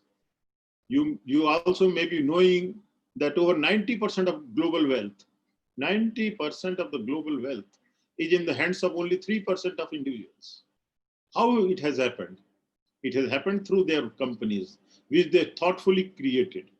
So we have to work in this direction. But for now, we have to work hard with a sense of urgency. We cannot relax. We cannot relax. How can we sleep or relax when lakhs and lakhs of our people, along with their small children, are about to sleep without food? So starting right from now, each one of us, everyone amongst us, our intelligentsia, our future entrepreneurs, Youth like you who are attending this seminar, our policy planners, should have two tasks at least in front of them. One is on the urgent basis, and that is to see how we can save a unit from being closed. We should not close down a single unit now. How can we save a job from being lost? One should become restless when you see a person who was living a decent life and has been suddenly thrown in a bad economic situation. He is thrown in the street now. We have to help them urgently. It is only possible if we start buying local products, support local creativity, local MSMEs, which is the growth engine of our economy, so that the jobs lost are revived back. The second and most important task is to create new units every day and new jobs every hour. We have to create this. Creating a successful MSME is a two-way process. It has to be either top-down or bottom-up approach. One process is to whip them around a big company, a small clusters, ancillaries, create ancillaries. And this is a top-down process. From the top, there is a company, then ancillaries, and create them. The other process is bottom-up. We have to create and nurture our SMEs and promote those who have the potential to become a big company in due course of time. Friends, we have to be a country creating champion companies. That is our long-term important task. Friends, the task before us is very, very huge. The task on our hand is both urgent and important. We should have a passion for local work, local product, local employment. Then only we can see this country producing world's biggest companies. We have to create world-beating companies. At present, our specific job there is to see that these MSMEs reach to that category. Some of the MSMEs, they reach to that category. The wrong kind of local would be to promote goods that are made in India through tariff controls. We don't want this type of tariff control and promote goods. We create quotas. We create the government procurement policy rules that you have to buy only this. This type of protectionism is not going to help much if we want to be world-class companies. We have attained global competitiveness over the last 2 decades in many new fields, particularly in software development, in pharmaceuticals, and engineering products. How we could do? Because all these have been flourished through international collaboration. We cannot stop international collaboration. And feedback from foreign consumers must be there. It would be a short-sighted to imagine that we would reach these consumers if we restrict access to our own market. We cannot restrict our own market. We must allow them, but we must be competitive. We have to create global companies. Then only we can think of creating employment in our own country. Some criticize this campaign as taking a step back from globalization. However, it is not so. I feel not so. In a highly globalized world like ours, India has asserted its presence. If anything, this campaign strengthens the sense of brand ownership for homebred innovations and ideas. Then Vocal for Local does not seek to replace foreign brands, but it promotes Indian brands. The pandemic posed as an opportunity for business in India to assimilate into campaign and preserve through these difficult times.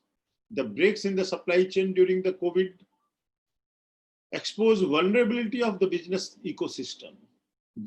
This drew down to demand for a range of commodities and which has hurt the businesses. Individual changes in brand preference, consumerism patterns are necessary to support. I'm sorry, somebody has to unmute. Am I audible now? Am I audible? Yes, sir. Yes, sir. Yes, sir. You are audible, sir. There was some disconnection, it seemed. Okay. Now, being vocal for local is a necessary on a personal level, as it is on a national level as well. For these brands to thrive, being vocal for local about local is taking a stance for indigenous entrepreneurship and skill in the resolve to make India self-reliant. Once we must appreciate the ideas and innovations that arise from within our own country.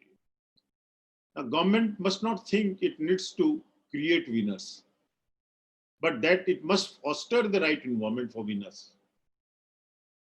from the soil of India. They must foster right environment, enabling environment, so that from our own soil. Once they do, we must back them to the hilt, each one of us. The government holds the lock, but not the keys of Atmanirbhar Bharat. As long as the lock is well oiled, MSME companies will find the keys on their own. This is our potentiality MSME can do, as we have done in PP's case. You keep the lock oiled, well oiled, we will find keys on their own. I pray God to give you all, the young mass who are hearing it today, our entrepreneurs who are future entrepreneurs, our future of the country, young mass sitting over in Asta School of Management, our local artisans, our local craftsmen, our youth, to please give them strength, the God give them strength to do all this, whatever is there for us to take this great country to greater heights. And I can only at this moment of time, I can give you a few examples of my company, as you said, Grow Green Consortium, which was growing green, is close to my heart. And little bit of some example as to how we can promote local artisans. Few examples, I will not take much of your time because I have taken enough time. Like the plants we grow, the interior we create, in the ambience we create. Many a times we go for Chinese product. We want to go for artificial product or the Chinese product. We forget in the process that India is capable, our craftsmen are so good in their craftsmanship, that these are much better. I can give you a few examples. You see, this is one potter. This is made out of a kona grass. Nagaland artisans, they create this beautiful pot. This is a type of grass, this is a type of bamboo reed, which they weave it around, and a beautiful plant can be planted here. And this can be a good planter. We can promote instead of plastic planters. We have artisans from in Odisha, bamboo craft. You beautifully bamboo crafted items. As we were talking, Prime Minister was talking of toys, I'm talking of planters. Create these planters are available when we go to some exhibitions, we go to various the Ekamra Kanan Hart and other places. We should rather buy this type of products from our local artisans, promote them, bring one or two from them. Then only we can create this local employment. This is one ceramic pot. This ceramic pot is made in Burja in Murshidabad area. Beautifully done, as if it looks like a wooden made, but it is a ceramic potter. And this is how the people are now are going for it. This is also again one potter, a metallic potter. You all know about Muradabad, which is the home of all these metal crafts, copper metals. So they make beautiful potters, which can be promoted locally, and also you see some of the hanging pots like this. These are beautifully created by the ladies in their home in Chanderi in Madhya Pradesh, in Rajasthan. These are the crafts they create. So I was trying to give you a few examples as to how these local products, as our Prime Minister says, the toys. I have given you a few examples of the potters, which I'm trying to promote it. I'm trying to promote in a boutique, which probably both the Professor Mahanti and Mr. Bankim Mahanti has seen that the efforts I have in a small way created, so that people not only start loving the environment, loving and contribute a little bit for the climate change issues in their own way by planting few plants in their balconies, in their roof, in their staircase. and wherever the space is available by decorating their houses beautifully. Friends, this is how I wanted to share my experience with you all, and I must thank each one of you for hearing me, and must thank both Professor Mahanti, Mr. Genesis Mahanti and Mr. Banking Mahanti for having invited me and sharing my thoughts with you all. Thank you. Thank you very much.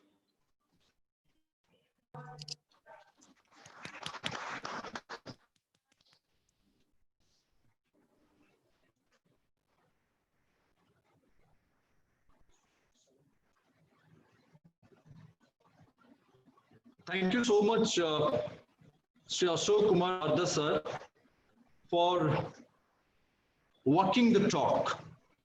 Why I'm saying walking the talk, whatever you told, sir, during your wonderful deliberation, which was which was not only informative but also quite insightful. You are showing all those indigenously made pots, which essentially gives a message to all of us, how we all can be vocal for local in our own contribution, in our own way. That contribution may be very small, that gesture may be very small, but definitely that is a way we all can become vocal for local. And sir, I'm also equally indebted to you for highlighting that top, bottom, and bottom-up approach in creating or in promoting MS particular online national seminar with the theme Be Vocal for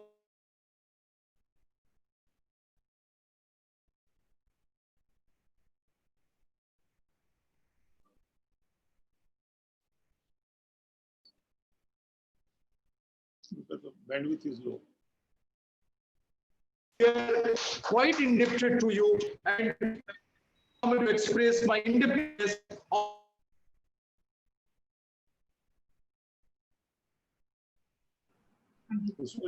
Mobile will start.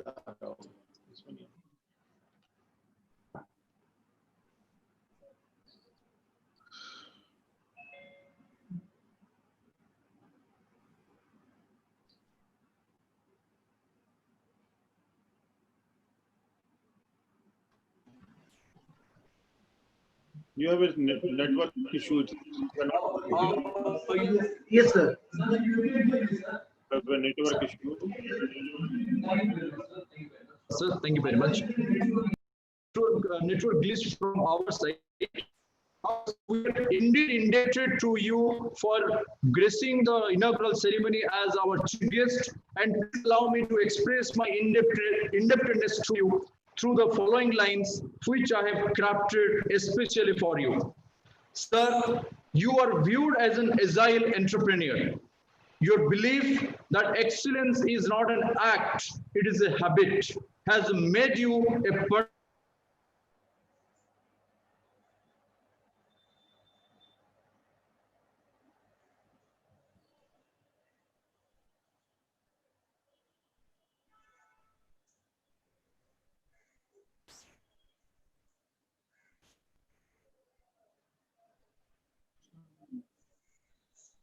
Bandwidth issue is there.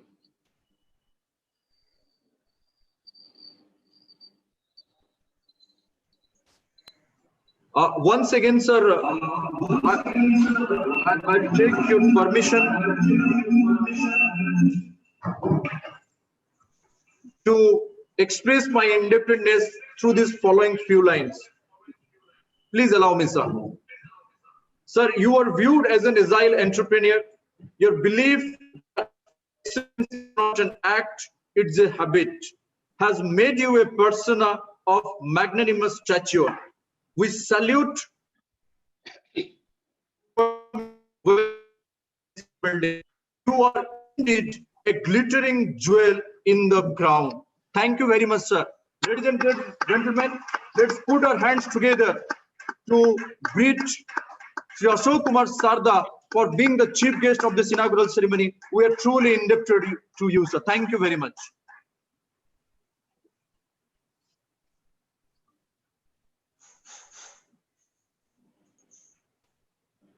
Now, moving with the agenda, we listened to our honorable chief guest. We listened to esteemed guest of honor. We also listened to our esteemed keynote speaker.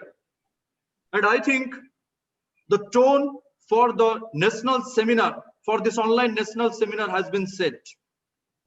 To all the distinguished guests, I would like to inform you that once we decided to go for this 2-day online national seminar, we requested the intellectuals, the secretary to share papers and announcements of science. I have to inform everybody that we received around 45 number of people from different scientific institutions across the country. We have kept all these contributions in of a book.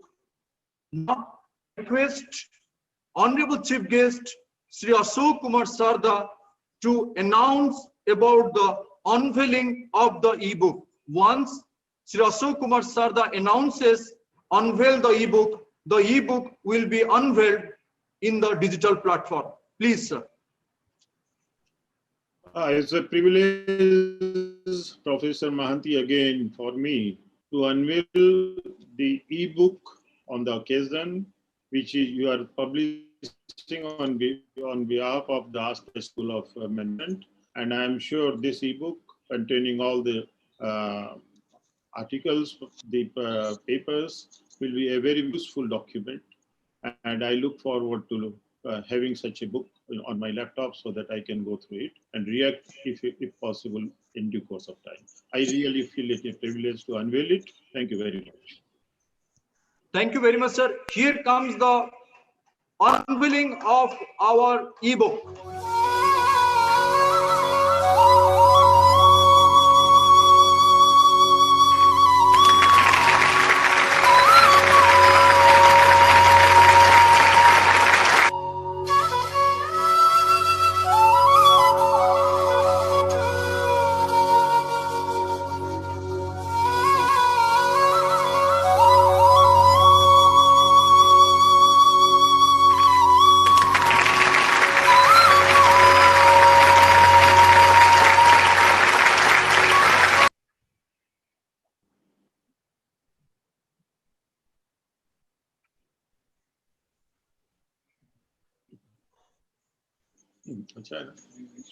Thank you so much.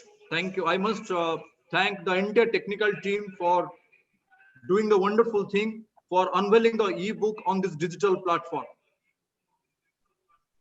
With this note, may I request my colleague, Professor Smita Roy, coordinator of this online national seminar, to come forward and provide the vote of thanks. Please, Smita Madam.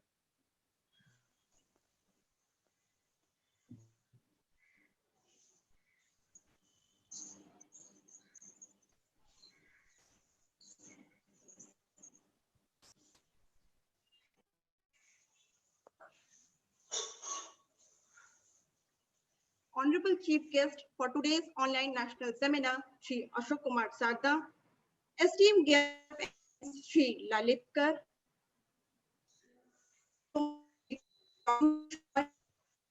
Secretary Dr. Mahanti, Honorable Chairperson Professor Dr. Shanvi Subramanian Madam, respected Director Corporate Affairs Dr. Tilochar Naik Sir, esteemed Associate Deans, Faculty, Fraternity, Admin staff, distinguished participants from different universities, institutions, and corporate worlds, media partners, my lovely students who all have joined to the virtual mode to make the seminar more comprehensive.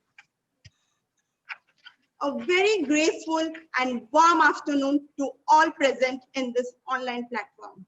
I once again welcome you all to this 2-day online national seminar theme, Be Vocal for Vocal, the Way Ahead.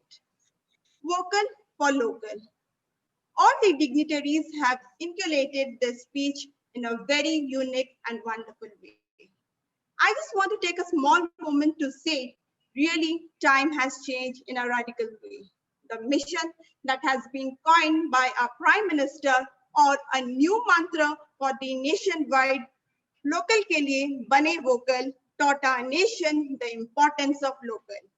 Prime Minister Shri Narendra Modi wants Indians to make local the mantra for all their lives. So we all should go in the words of Shri Narendra Modi and feel that if Indians adopt the local ke liye vocal mantra, then many Indians products can become truly global. And this, I would conclude by saying, let us do our part in buying and promoting local products and make India self-reliant, that is Atmanirbhar Bharat. As it is said, the best and beautiful things in the world cannot be seen nor even touched. They must be felt by a word that's thank you. With this regard, I, Professor Smita Rai, consider it a great privilege to propose a vote of thanks for the inaugural ceremony of this two-day online national seminar theme, Be Vocal for Local, the Way Ahead, to all the dignitaries who have graced today's ceremony. First of all, I would like to propose my hearty vote of thanks to our chief guest, Mr. Ashok Kumar Sarda, Chairman, Grow Green Consortium Private Limited, for having a wonderful deliberation for the inaugural address. His interesting and thoughtful provoking address must have surely made all participants as well as all present in this forum to take a note and initiate at their own personal as well as professional life. Thank you so much, sir.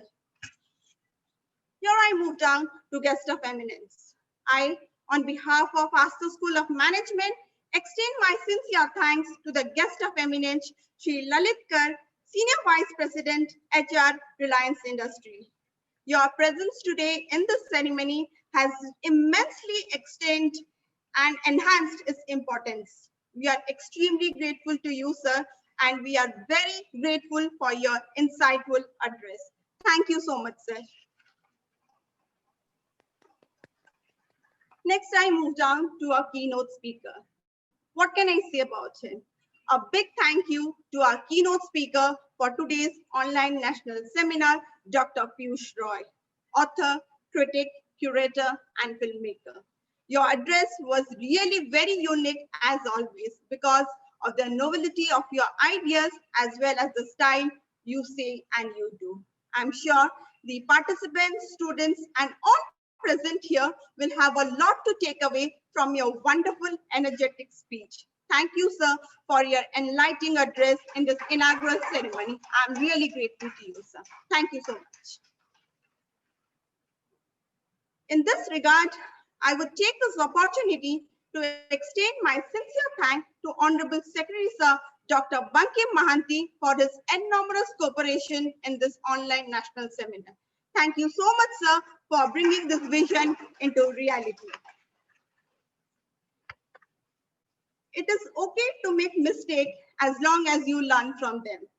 These words are really a strong and powerful meaning for me.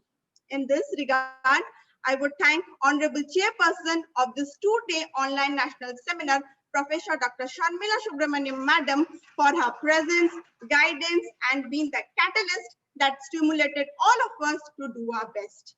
I thank Madam for his enthusiastic support in each step and always standing as a pillar of strength behind us. Your welcome address for this theme has definitely taken this seminar to a greater level. Thank you, Madam.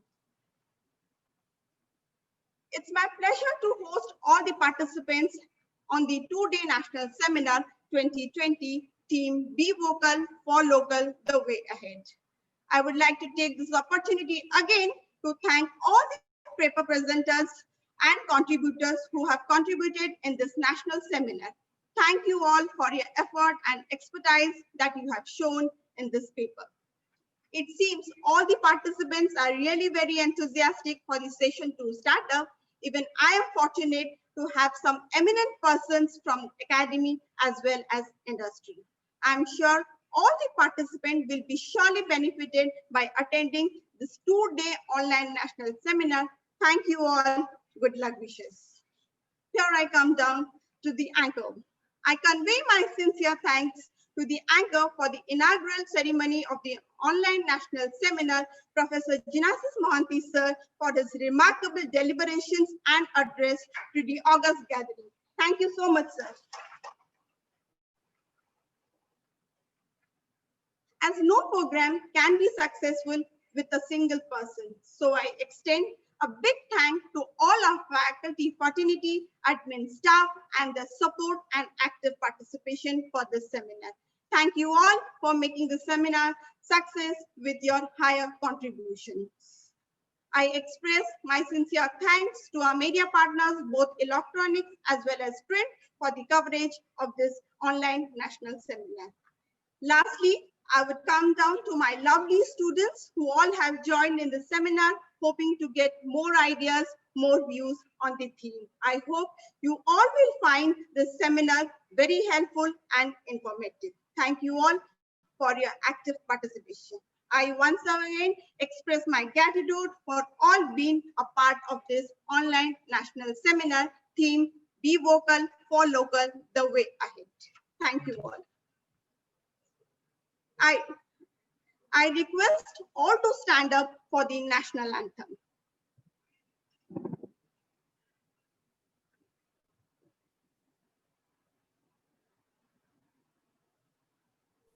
Jana Gana मन अधिनायक जय हे भारत भाग्य विधाता पंजाब सिंध गुजरात मराठा द्राविड उत्कल गंगा विंध्य हिमाचल यमुना गंगा उच्चल जलधि तरंगा तव शुभ नामे जागे तव शुभ आशीष मांगे गाहे तव जय गाथा जन गण मंगलदायक जय हे भारत भाग्य विधाता जय हे जय हे जय हे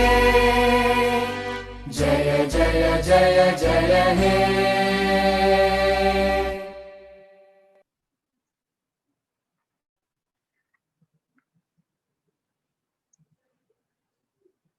Doing the best at this moment will always put you in the best place for the next moment. Our best wishes for all the presenters for the technical session 1. Best of luck, good luck. Before I sign off, I request Professor Jinasis Mohanty sir to carry out the seminar for further proceedings. Thank you all. Thank you.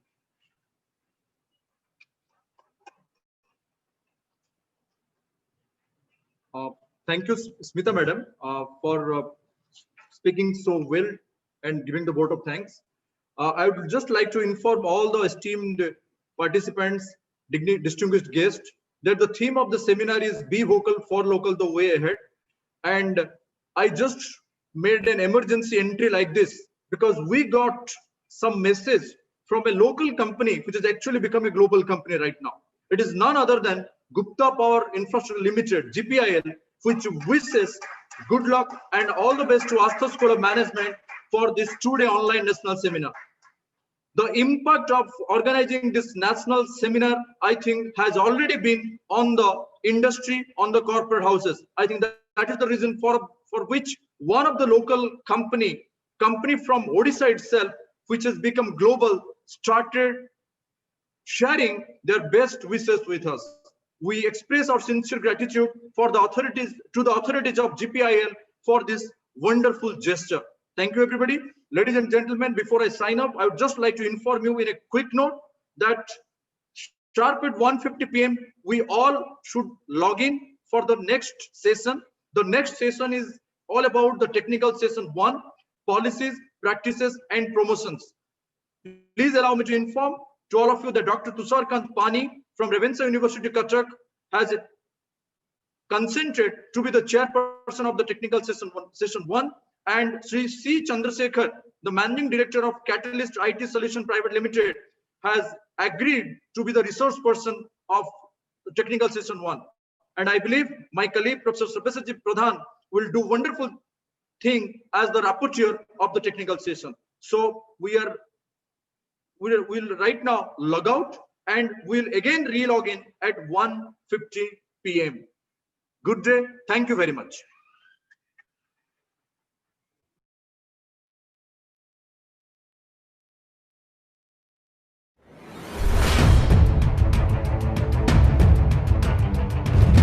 Gupta Power.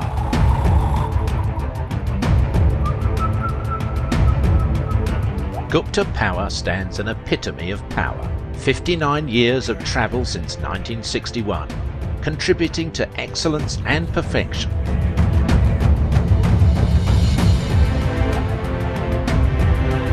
Gupta Power offers some revolutionary products like cables, conductor, EPC division, optical fibre, wire rods, LED lightings.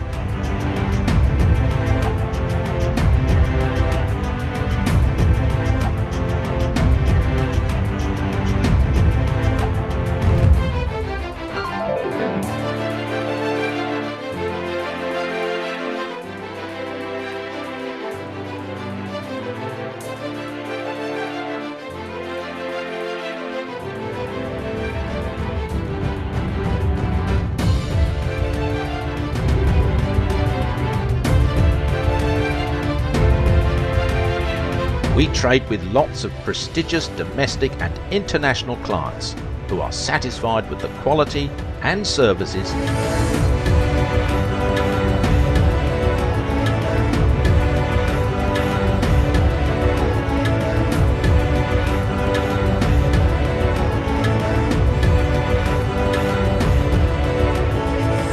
Gupta Power.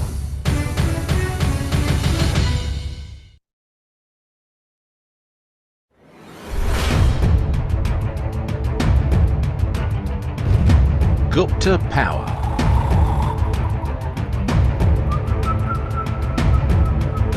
Gupta Power stands an epitome of power. 59 years of travel since 1961, contributing to excellence and perfection.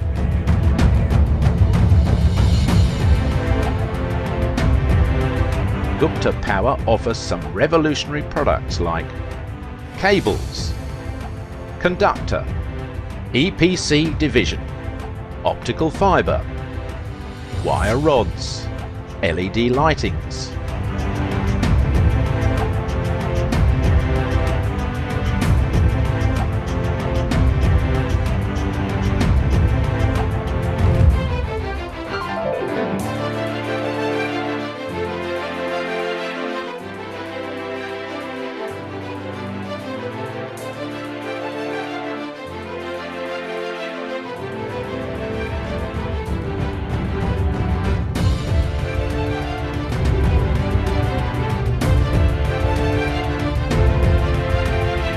We trade with lots of prestigious domestic and international clients who are satisfied with the quality and services.